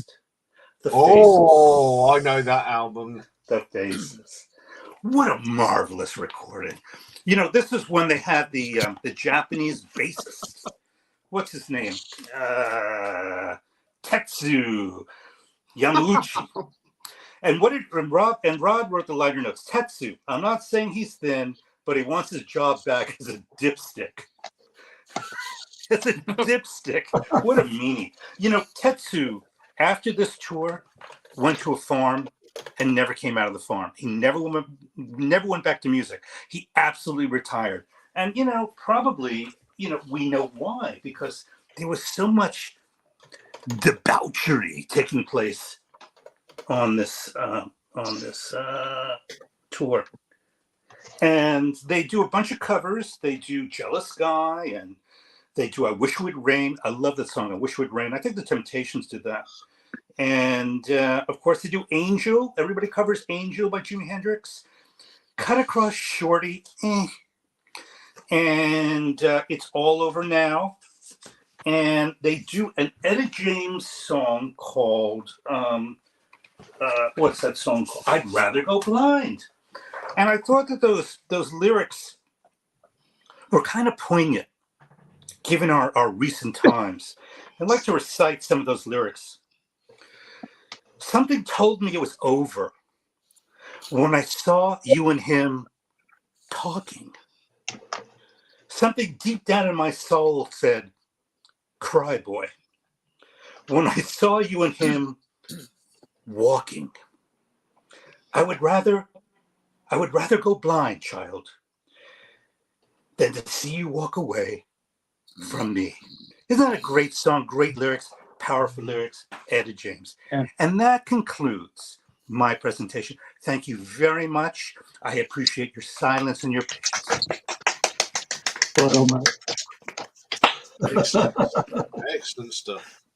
Hey, is it just me, or is that guy pretty long-winded? Hey, it always is, Richie. It always is. Yes. Anyway, that's some great stuff. While there's a sort of a natural break here, because someone is taking a natural break, I think we need Rocky's Wheel of Fortune up. Yes. Ooh. Oh, yeah. Drum roll, please. find it. Would help if I did the right thing. Yeah. Let's have a go. Where's Steve? Has he gone toilet or something? Yeah. Yep. Yes, Oh, he has. He is at the moment. Right, around. he could have gone in his act. Just have a few. Just talk amongst yourselves for 10 seconds. You know, I rarely go on live streams of Vinyl Richie, so I'm using up my allotted time here. I see you on all the live streams. So there we go. As we can see. Okay. Oh, Rocky's going to get dizzy. Yes, he does. Indeed. So this is the spirit. So what were the topics we've got on there? I'll go through them. We've got eponymous albums, colours, animals, connections, double albums, debut albums, favourite covers, your Met albums, and single memories. So let's get this rolling. Before you hit the button, does that mean favorite covers of other tracks or favorite records? Oh, you'll find out if it lands. Okay, I'll be patient. Yes. Here we go then.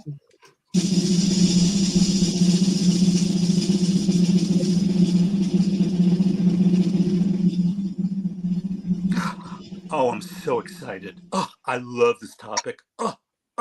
Debut albums next week. Oh, my favorite topic. Oh, yes. So I got next week chills. we'll be talking about our favourite debut albums. Runt. Oh, I'm sure I can. I'm so excited. Yes. I can't compose myself. No. So there you go. Did you see that? Did you see that, Stevie? Next week it's debut album. I did catch that. Yeah, sorry, folks. I had to go to the toilet. Something just made me want to go. So, I needed to evacuate my bowels. Yeah, I won't mention the artist name because we don't want you to. I've got my bingo card ready. I'm sure it's going to be full. Yeah. I shall mute my mic. That was. You don't have to. Anyway, if you want to show it, now is your turn, sir. All right. Well, I'm a bit thin on the ground, so it won't take long because I've been. Can you hear me? All right? Is my mic? Yeah, we haven't got Stephen Hawking with us now. All right. Well, I was trying to use an older phone, which is like a bigger screen, so I could actually see everybody. That's all right. Bear with me a tick, Ian. But it doesn't work very well. Can you take the wheel off? Oh, is it still on there? No, it's taking up space underneath. I'm having to scroll up and down. Okay. Stop. There we go. Thank you kindly, and there you go, Stevie. Well, I would like to congratulate Vinyl Richie for showing Echo and the Bunnymen's EP because I've got that EP, but it's buried in the back of the cupboard. So well done. So just light on the ground. I haven't got that many live LPs, and I haven't got the live LPs that are my favourites, if that makes sense. So I'm just going to show some ones that I've got knocking around because. So I'll start off with that one, and the reason I quite like this one is that you can kind of almost hear that they hate each other. So it's quite a good content, and it had a load of hype. But if you watch the DVD, it's obvious they're at the end of the relationship sort of thing. But it still sounds good. Yes, I think Art was peed off that most of the songs were Paul's solo songs. And not enough. And like a lot of them are the same as Vinyl Richie because I pulled that out because that's a favourite. Live one, Bob Dylan, Hard Rain. So I do have a soft spot for Bob Dylan live, which is why I've also got At the Budokan, which is also quite. Oh, that's not a great album. That's not great. I quite like it. I don't know why people don't like it. I quite like it. I like Bob Dylan, his ability live, if you know what I mean. But I also pulled that out, so I'm bending the rules a bit because it's sort of documented, but I really like the footage in Newcastle I don't know if you can see that. You know, where there's a cry from the crowd. I think one of them says Judas or something. Yeah. And he says, "I don't believe you." I love that. So that's a favourite, or the concert footage, and of course another really like this concert of the band and all the associated guests. Nobody else liked that one? Oh, that's great. Yeah. Great And film. that's I actually, I've never heard the record, but the film. it's actually a mint copy. I waited a long time to get a mint copy. I've I'm paid indifferent. 20 quid, right? It's a fantastic film, though, isn't it? It's a Yes. fantastic film, and I just like whenever you get invited guests on, I always think that's not necessarily going to be the band at its best, but this was kind of like a celebration of them, and I think it really was, particularly Van Morrison, and you know, you got Joni Mitchell as well, Emmylou Harris. So what's not to like, you know? Even Muddy Waters was good. Yeah. Yeah. On the staple singers on there as well. And Neil Diamond.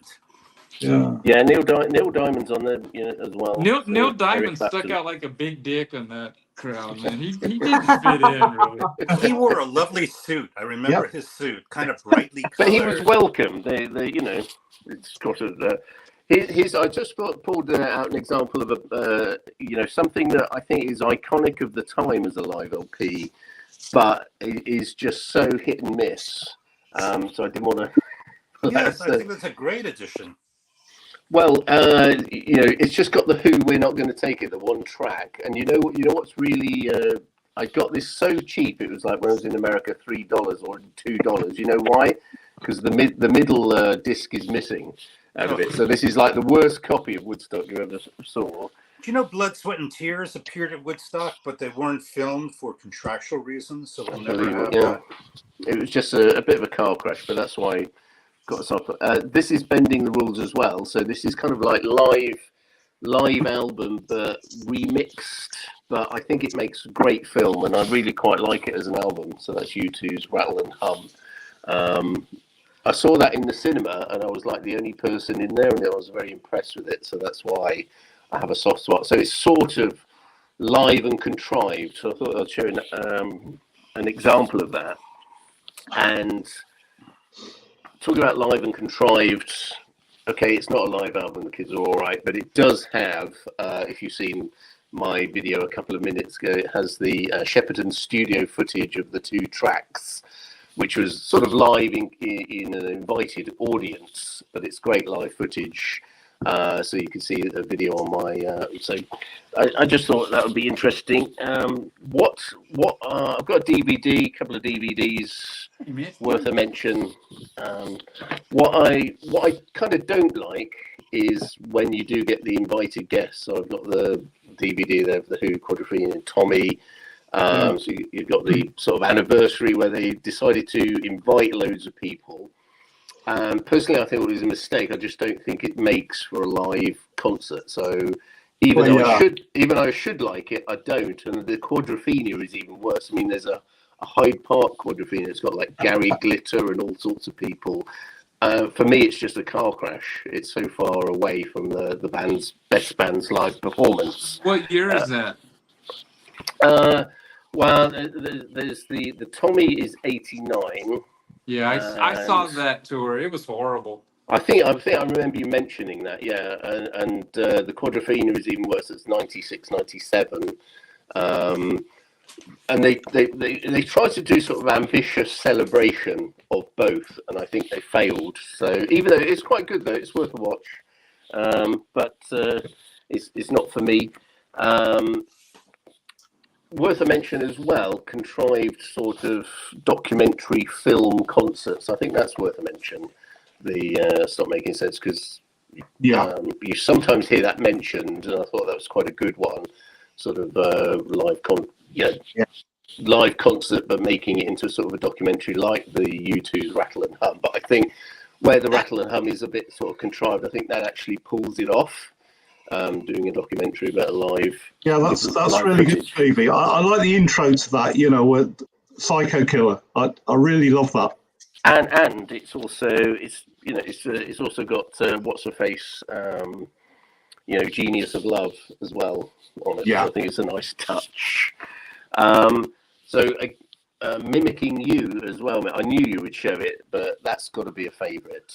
Yeah. It's got Robert Smith on it, and that's, for me, that's their kind of best period, and their best period. And like you say, rather than sort of contrive, documentary, and remix and what have you, that is pretty, as is Live at the Royal Albert Hall. As I say, it's got the I think for me, sort of one of the best lineups. Okay, they haven't got McGeoch, but it's still there's something very creative about it, and it kind of captures sort of the essence of Susie and the Banshees with the track listing. I think.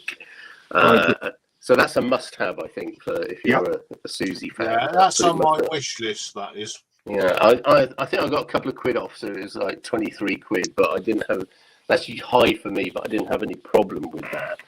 So as I say, the best. I haven't got the Who live at Leeds. I saw one the other day, but it You wasn't a haven't? good copy. No, I'm waiting for a good copy. I used to have it, but it was missing a couple of bits, and one track was. And I think I Pardexed it because it had a scratch, and I've noticed this has been years. So it's like that, or Live at the Isle of Wight is a DVD. The Who Live at the Isle of Wight 1970. If you want to have a look at that, you can go through my shorts. I've covered more or less every track. I really love that gig. Live album, controversial, but it's appropriate for today. Okay, it's not a live album, but on the back, this is the deluxe edition. And on the back, I'm very interested in this period because I think this is Keith Moon really just goes into something wonderful between 1970 and 73. And I could listen to, on the back on disc 2, they've got the New York Record Plant sessions, but they've also got the Young Vic. So I've chosen this one because this should be a live LP. So that's my number one, should be a live LP. Yeah, I heard that. I listened to that on Spotify. It's a great show. It's just, if you isolated the drums on this, I could just listen to the drums alone. I think it's nice. It's a really nice track listing. You've got things like Pure and Easy, which isn't often played live, if at all. Time is Passing. I don't even know myself. So things that weren't sort of normally played that in a very interesting period. And I say the drums for me are just fascinating because they really come through. So that's one of my favorites. And during this period, I think Pete Townsend said that they recorded a lot of concerts leading up to the Who Live at Leeds, but they burnt them in the back garden with the sound engineer. What's his name? He ordered him to burn all the tapes. So they chose Live at Leeds, but they had loads of other very good recordings of concerts in that period. But for me, that should be the live album, but it's on the deluxe edition of Who's Next, which I thought would be appropriate for today. So thank you very much. Wonderful. Let's Good stuff, Stevie. A bit light on the ground, but there we are. Oh, oops. Okay, well, I'll show one that I know that Stevie does like. Right, okay. Yeah, that's a good album. I was going to get that out, but I've just had a tidy up, so I've packed a load of stuff away. So I really like that one.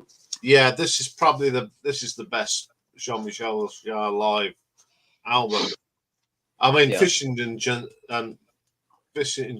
at Sunset is beautiful on here. Yeah. It was kind of revolutionary at the time as well, wasn't it? You know? People say Wham were the first pop band to play in China. Yeah. No, they weren't. That's bullshit. This man, he was the first Westerner to do a gig in China. I don't care what anyone says. Yeah. Well, Wham were just jumping around. He took the whole shebang over, didn't he? Yes. And all, I'm sure. So I wish there was a video recording of this. A footage of it, because it would have been a fantastic show. I mean, it's got a great version of Magnetic Fields on here. Yeah. Oh, it's a wonderful album. Wonderful album. I thought I'd just show that one for you because I know that you're a bit of a fan of that. Yeah, I do like his stuff like you. I think we.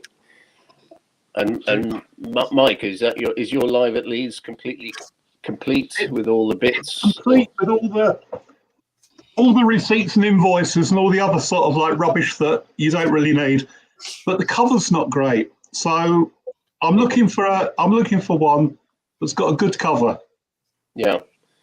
And then I can put the best bits together. But I didn't show this because I was certain you were going to show it, Steve. I know. Well, I certain you would have it, so I was going to say get out. Is there an inventory published of all the items that were in there, each press release, so that if you found a copy, you could double check to see if your copy was complete? Well, did somebody document that?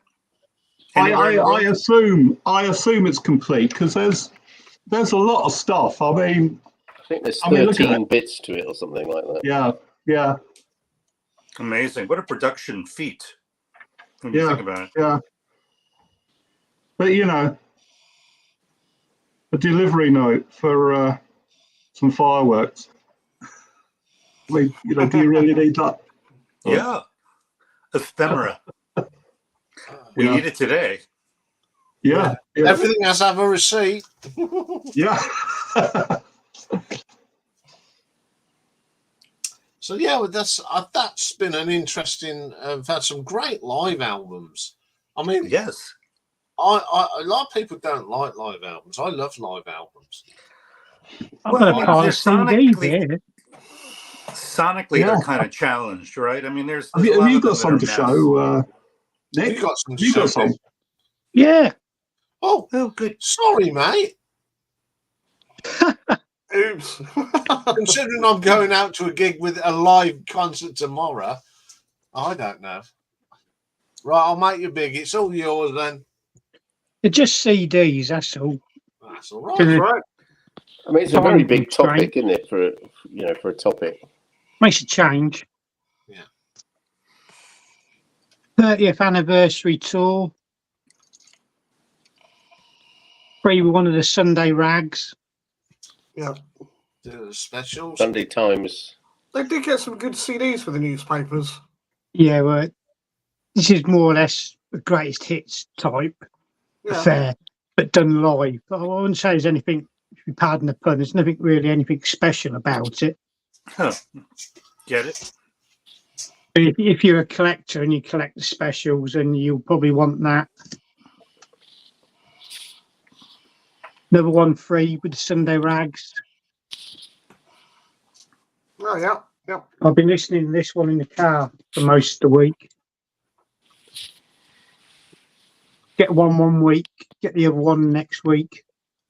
Oh, that's a terrific one to have, isn't it? Yeah, that's a greatest hits, isn't it? It's not a bad album, actually. Yeah. I enjoy live albums. I can honestly say, I've got loads of vinyl live albums. I haven't got a single bad one.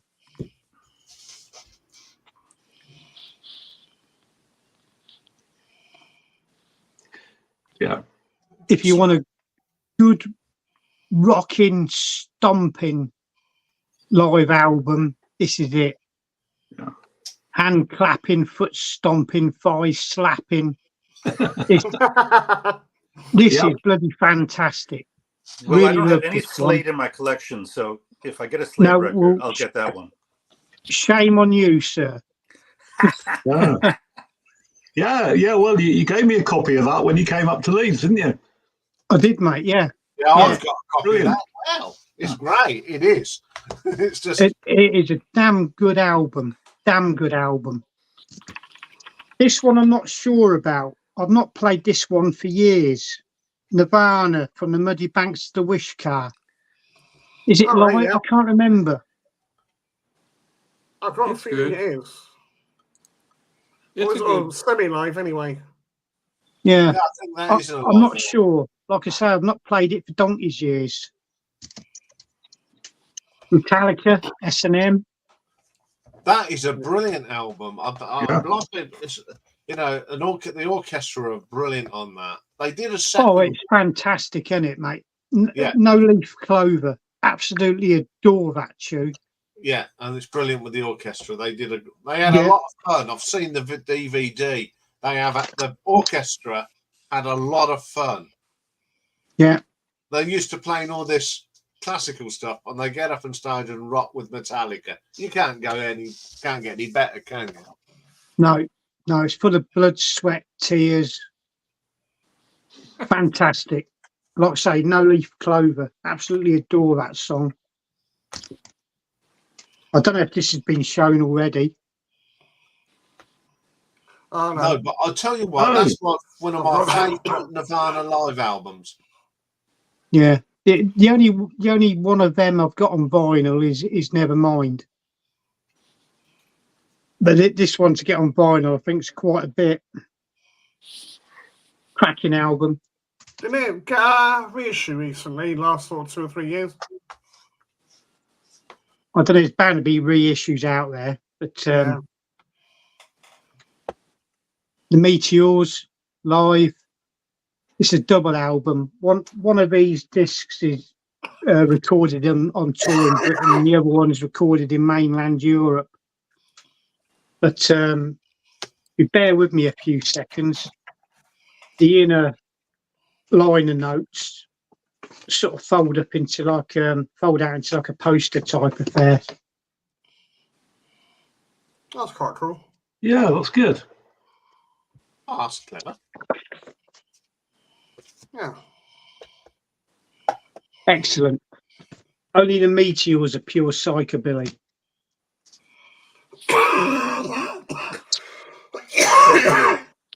AC/DC live. That's the From the Atlantic Studios. I think this was given away free, or it was part of some sort of box set. I'm not quite sure. I think I found it at a car boot sale and picked it up. Yeah, I have an AC/DC box set, and that's one of the CDs. Yeah, it's in Bonfire. Yes, Bonfire. Yeah, I've not played this for donkey's years either. It's brilliant. It's Bon Scott at his best. I don't mind a bit of AC/DC stuff. I've got some CDs here. You know, they're a great rocking band. The Jam, Dig the New Breed. Oh, that is raw. That is a great live album. It was always considered the elephant in the room as far as Jam fans are concerned, because it wasn't a studio album. I always considered it part of their discography, you know, even if it was released after they split. That's a good album. I like that. It is. It's not bad, mate, is it? It was the first live album I ever owned. I used to have it on cassette donkeys years ago. I've got the vinyl in a box behind me. But yeah, Dig the New Breed. It's a cracking album, worth a listen. Sex Pistols, Anarchy Live, 76 Club. Hey. Yeah, good stuff. Again, I've not played this for donkey's years. They're not going to win. This is one of these CDs you can pick up from pubs and clubs when there's a live band playing. I can't even remember when I saw these. Oh, that Played the Queen's Hall, Hexham. I can't even think where bloody Hexham is. Hexham is in Northumbria. Yeah, is it? Up in the Christ northeast. knows what I was doing up there. Yeah, it's between Carlisle and Newcastle. And Newcastle, yeah. Bloody hell. Yeah. Christ. If I go north of the Watford Gap, I get a nosebleed. Yeah. Christ knows what I was doing up there. Finally, Madstock. Hey. Yeah, I desperately want to get hold of this on vinyl. My Madness collection of albums ain't complete until I get hold of this. But I ain't going to pay silly buggers money for it. But I say that, but I know I'm going to cave in and do it. But yeah, Madstock. That's it. Oh, here's one behind me. You've seen this one already. Yep. Oh yeah. I sat and watched that last night. Did you? Absolutely brilliant. Yeah.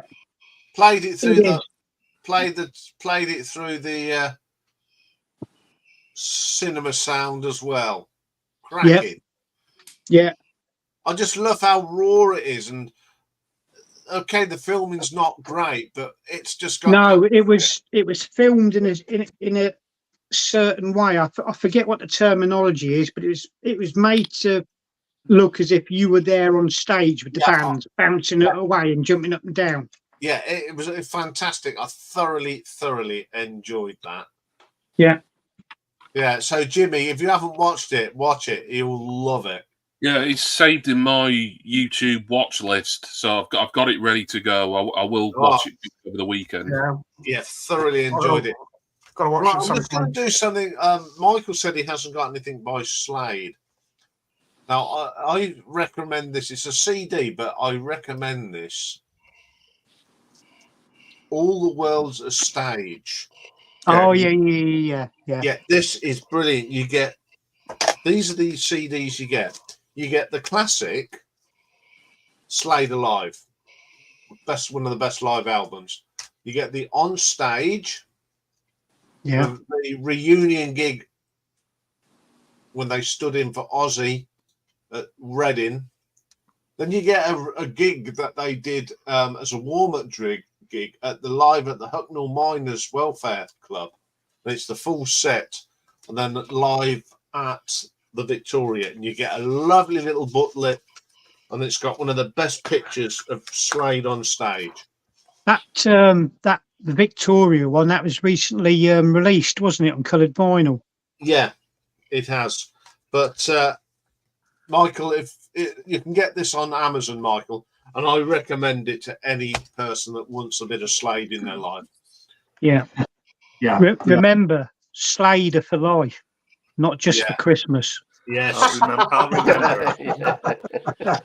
Yes. You know, I don't think anybody here showed Get Your Yayas Out, which is no really one did. a seminal live record. Yeah. I've seen that Faces LP as well quite a few times, and I keep meaning, to pull the trigger on that one, but I never do.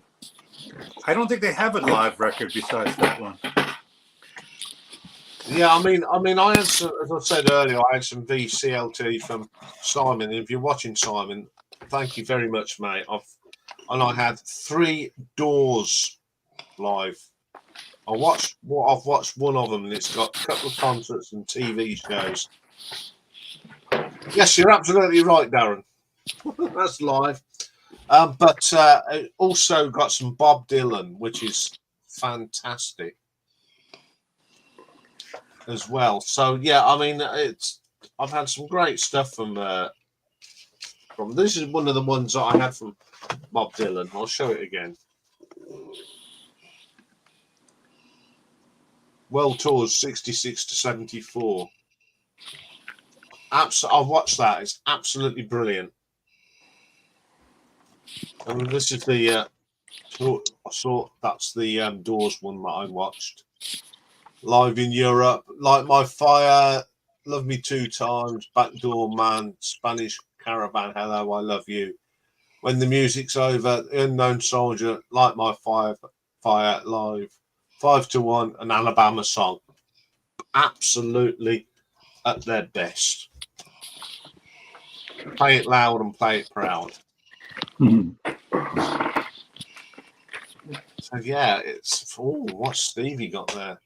There you go. We've got a bit lost of the button on me trousers.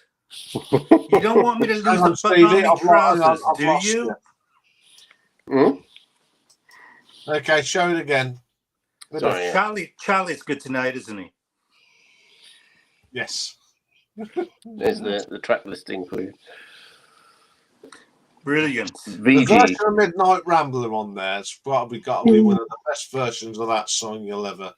Yeah, I was just wondering. Okay, look, I know the sound isn't great on that, but I actually, listening to that, I think it just brings a smile to my face. I think "Forever Young" is a great version of that. But I like it. But I just can't abide it. I really dislike that album. I can't tell you how much, but you know, it's all down to taste, isn't it? Yeah, You know, live records in Japan from Western acts, they always have the obligatory domo arigato. You know, they always have to include that on every live record when a Western band gets recorded here. It's a thing of its time. Nick. Look at that with a Japanese obi. Ooh. Does it have all the paperwork inside, Nick? No. Oh, see, they left that out because the production costs would have been high. Recreating that stuff would have been high. I think it's 13 or 14 bits. You know, you got the poster and the bits of paper and what have you. Yeah, there's a lot. I was just going to point out, actually, can you see that? A little closer. Glyn Johns, yes. Yeah. And your point is? Well, it's so obvious I don't even need to make the point, Michael. Oh, I'm clairvoyant. You're right. Those knowledgeable about music. You're right. Fuck's sake. FFS. Especially on today, you know, today. Yeah. It's got the original sleeve with what I presume is lyrics in Japanese on one side. Oh, well, if it's not English, then definitely going to be Japanese. Well, I mean, the Japanese. You've got the poster, EMI Records Limited contracty thing. What else? The fireworks letter. I was rather hoping I could get some photocopies of a lot of stuff, and I could order a poster online. But didn't Live at Leeds win some world record for about loudest concert or something? There was something about it that broke a record. And I'm not talking about the vinyl record. I'm talking about the sound record. Gentlemen, British, nobody knows. I know, Jason. I know they were regarded as the loudest band in history at one point, but I don't know if they still hold that title. Yeah, just hype though, isn't it? Yeah, Deep Purple had it for a little while. Yeah. I'll tell you what. Live at Kilburn was one of the loudest concerts. Yeah, well, one of the loudest bands around at the moment is Mogwai. Absolutely ear-splitting stuff. I mean, I don't know how these guys aren't completely deaf by now, but yeah, Mogwai. Take your earplugs if you go and see them. Yeah, I take earplugs to all the gigs now. Yeah, I don't think I will. I bet my ears will ring for days after tomorrow's night. Yeah, Simon, if you've got some live. But while that's sorting out, I'm going to put these up for Darren about comedy. Are you there, Mr. Producer, or have I got to do it myself? Bear with me a tick. I'm looking up something. Okay, I'll do it myself then if you're busy. No, there you go. Right. Oh, whoops. Sorry. I hit the wrong thing. Out. Straight it all about. I'll leave it alone. Hands off. Right, hands off, yes. There you go, Darren. A bit of Monty Python live at the Hollywood Bowl. This has got some lovely clips of their version of the Olympics that they do on the film. Oh, yeah. The Marathon for Incontinence. I remember that. We've got the 100 meters for the people with no direction. Yeah. And also it has got the football match between the philosophers of Germany and brilliant. Of Greece. It's just wonderful. Albatross, John Cleese going through the crowd. They're all I love that. Wasn't there like a swimming race or something for people who can't swim? Yes, that's it. We'll be back later where they'll be fishing them out. You know, yeah. Couldn't do that today, but that is just brilliant. And then also I brought that when they got that reunion, which is just damn funny. Some wonderful pieces on this. I did not know they toured. I had no idea that they took that show and they did it before a live audience in a public venue. Yeah. You remember from Meaning of Life, Noah Cowell's song about a man's private bits. Yeah. They extended on this to talk about ladies' Oh, bits, yes. bottoms, and it's hilarious. It is. So, yeah, there we have. Speaking of bombs, I've Yes. seen the one that was recorded live at Southampton, Guildhall. Not Guildhall, Mayflower. That's very good.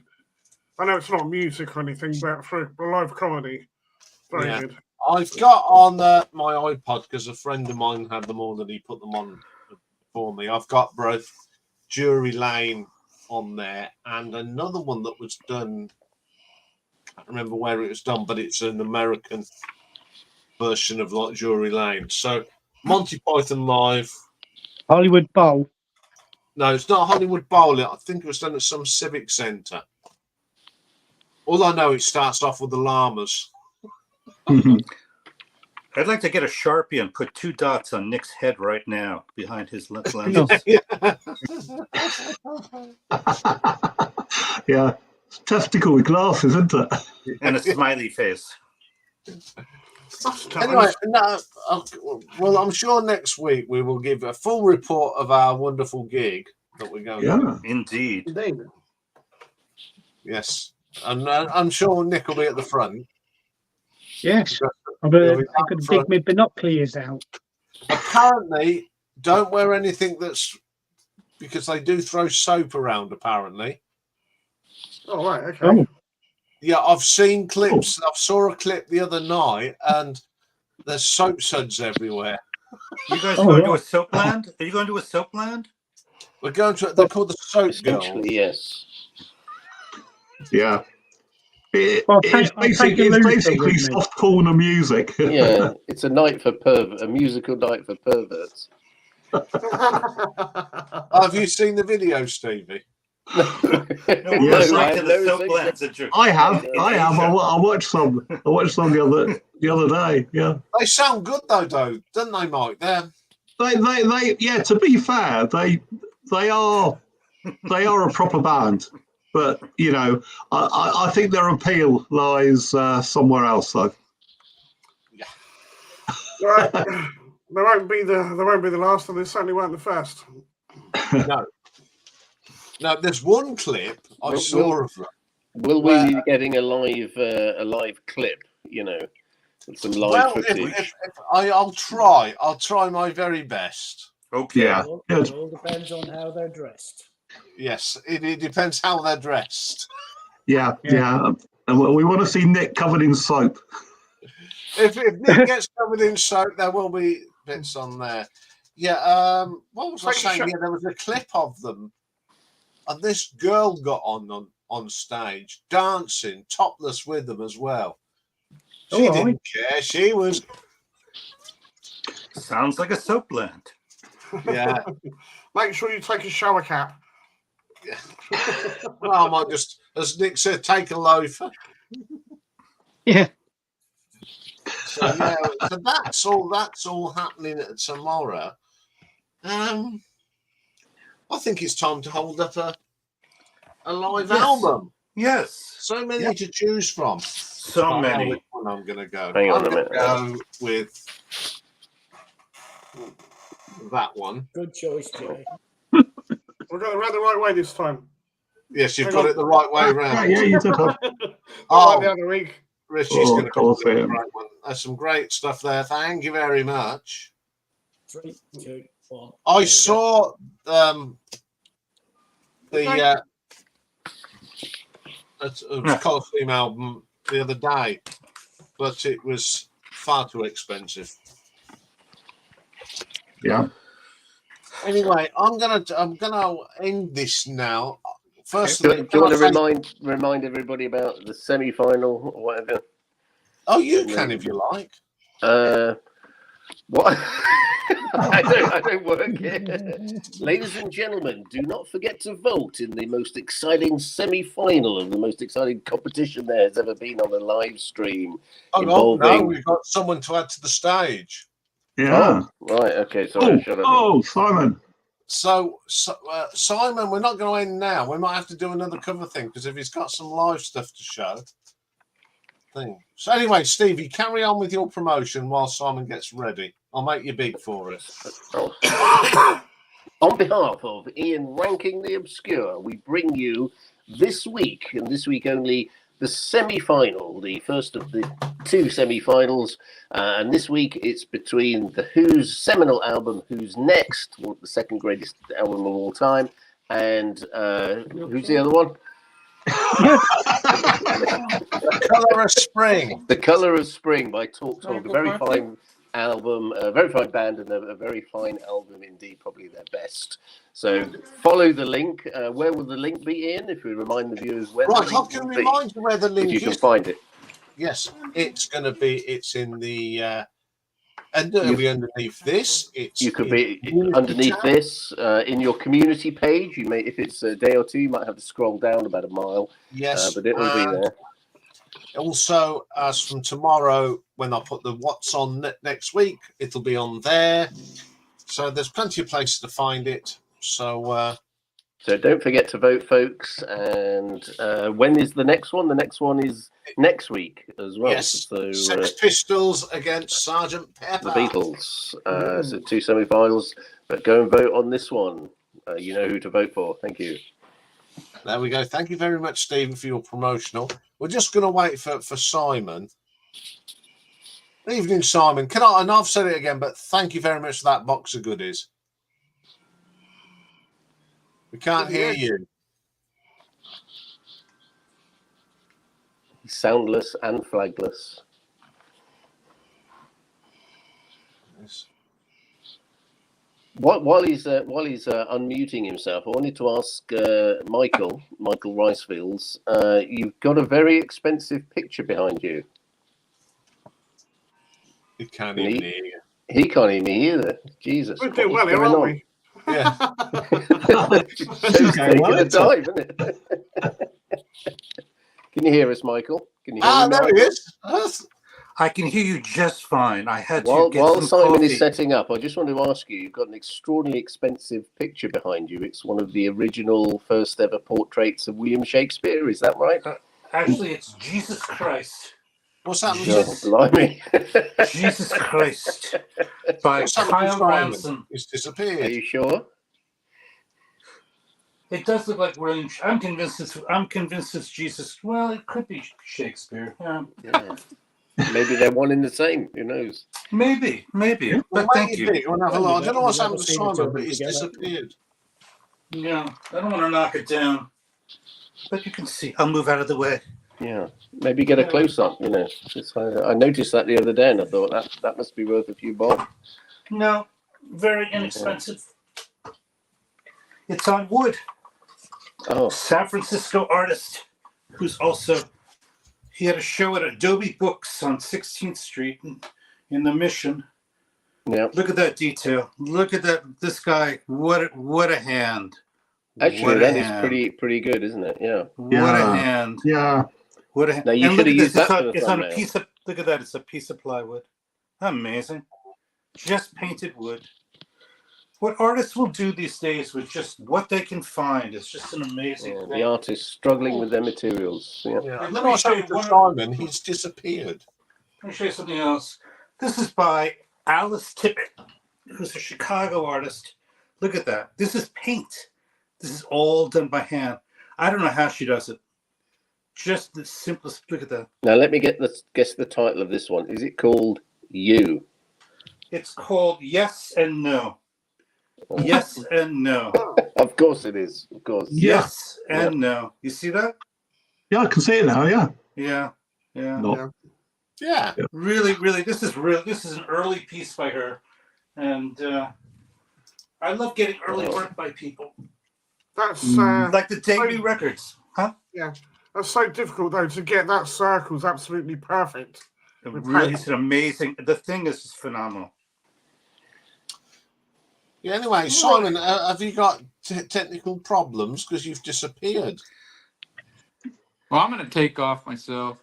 All right, Vinyl Richie. You know, it's amazing that you stayed Okay, this Richard. long. Thanks for coming in, John. Yeah, you're always welcome, Richie. It's so kind thanks of for my showing nap us, time. Yeah, I see gotta go you, take a Richie. nap. Yeah. That's important for us seniors. Bye-bye. Ta-da, mate. Take mate. it easy. Bye, Well, bye. we just got to wait for see if Simon appears again. Yeah. Let's have a séance and summon him. So these this band that you're going to see, the Soap Girls, what sort of music are they then? I think the answer to that, who cares? Do they have an inflatable mattress that they put on the stage? And do they use like baby oil?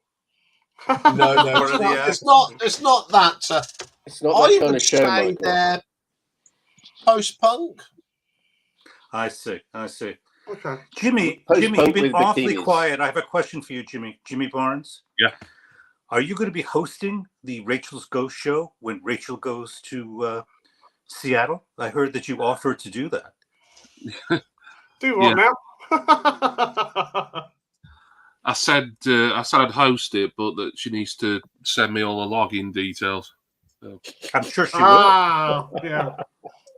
I think it'd be tremendous. I had the honour I don't of. know what I'm even talking about, Jason. No, I just said about the login details. Yeah, That's what Simon's I'm thinking having about. mic problems. He's just WhatsApp me. So, well, hang on, and we'll just talk a lot of old rubbish until he gets up here. Okay. Yes, I'm going to go and make me dinner. I've had bugger all sweet since about Maybe you want to kill Okay, the stream. Maybe you want to kill the stream. Okay, I'll see you tomorrow night then, Nick. Yes. Yeah. Yeah. Have a good one, mate. Oh, bloody well will. Try and hold Ian back from getting on the stage. Yeah. Probably the other way around, isn't it? I'll ensure his glasses don't get steamed up. Yeah. All right, mate. You take it easy, and I'll see you Right. tomorrow. Yeah, Good cheerio. to see you. I'll see you later. Bye. Yeah. Yeah, all as Dave said, all depends on what they're actually wearing. Yeah. I mean, if they have got this habit of painting over the offending areas, so that's not so bad. Right. But all I'll say is that their wardrobe department on tour don't have much washing. Wow. A nude live band. Yes. Right. As I say, all they have to do is wash the smalls. Well, yeah. That's art for you, isn't it? Yeah, but the musically, they really are good. I've been listening to some of their albums this week just to get myself acquainted to them, and they're really good. The first one's a bit poppy when they were in South Africa, but when they decided to go more rocky, yeah, there's some good songs on there. Yeah. So Wow. I'm definitely looking forward to this gig. Anyway, of course, Saturday is the greatest music festival in the world, isn't it? Oh, the yes. Eurovision Song Jesus. Contest. Yeah. Oh yes, it'll be good stuff this year. Yeah. So, who's your predictions? I'm sure you've been. I don't know, but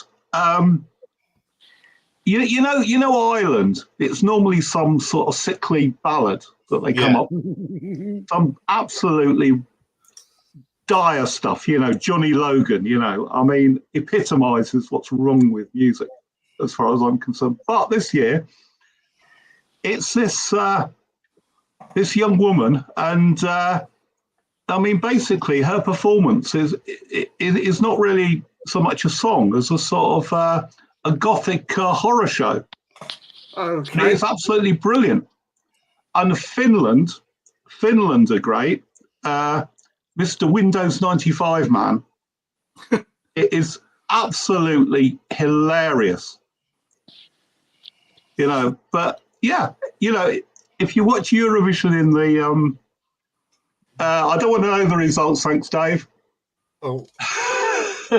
But it's just absolutely brilliant, and you just have to watch it in the spirit that it's meant. It's not about great music. It's about the sort of cheesy performances, I think. Clinky plonky music. Yeah. But they If you get drunk, it's quite good. I think. I mean, seriously, I think the UK have got a chance this year. They've actually they've actually cottoned on to the idea that staging is really important. Surely the voting system though, it's kind of like become a barometer for how many countries hate Britain that year. Well, you know? That's what they say, but there's another theory, and the theory is that sort of Britain kind of basically dominates sort of pop music in Europe, and I think a lot of countries are quite resentful that you've got that on the one hand, and then the awful rubbish that the UK put up for their Eurovision entry. And the two don't sort of really chime, and so the sort of the inferences that the UK just don't take it seriously. The trouble is, the UK don't have to go to a semi-final, do they? Yeah. Because they put so much money into the competition, they get. Yeah, we get past to the final. Yeah. Yeah, so we can put out any old rubbish. Well, the thing is, question with Brexit, should the UK have to qualify? Yeah. Yeah, why not? I mean, they let Australia in as well. I mean, the thing's a bit out of control, isn't it? Not really. Australia can compete, but they can't. If they win, they have to nominate a country to host on their behalf. It can't be hosted in Australia. All right. Okay. Yeah. But I mean, they're not really part of Europe, though. That's my point. I know, and neither Israel. Israel isn't part of Europe. Yeah. Aren't we waiting for Simon to come back? Yeah. How do people feel though, right? Because I mean, I don't know why we don't have a world song contest rather than just Eurovision. I know it's becoming an established thing, but if you've got Australia getting in there, they wants to say stop New Zealand getting in this, Africa, the States, whatever. No, it's been going. It's not what it was set up as, but it needs to stay European. Well, that's right. It's like going off in rugby, the European Champions Cup. We've had teams from South Africa. They shouldn't be nowhere near it. No. Well, that's what I said about the Australians being in everything. I mean, although the band that represented them last year, Voyager, are a pretty well-established band in Australia. Yeah. They made about 8 albums. Yeah. I mean that's it. But I think the reason that Australia are in it is because Australia really love it, and I mean there's no disguising the fact that Eurovision's become a sort of an LGBT sort of festival now, hasn't it? Yeah. For the last few years, and I think it's better for that because it's more fun. And I understand that the sort of the LGBT community in Australia lobbied for it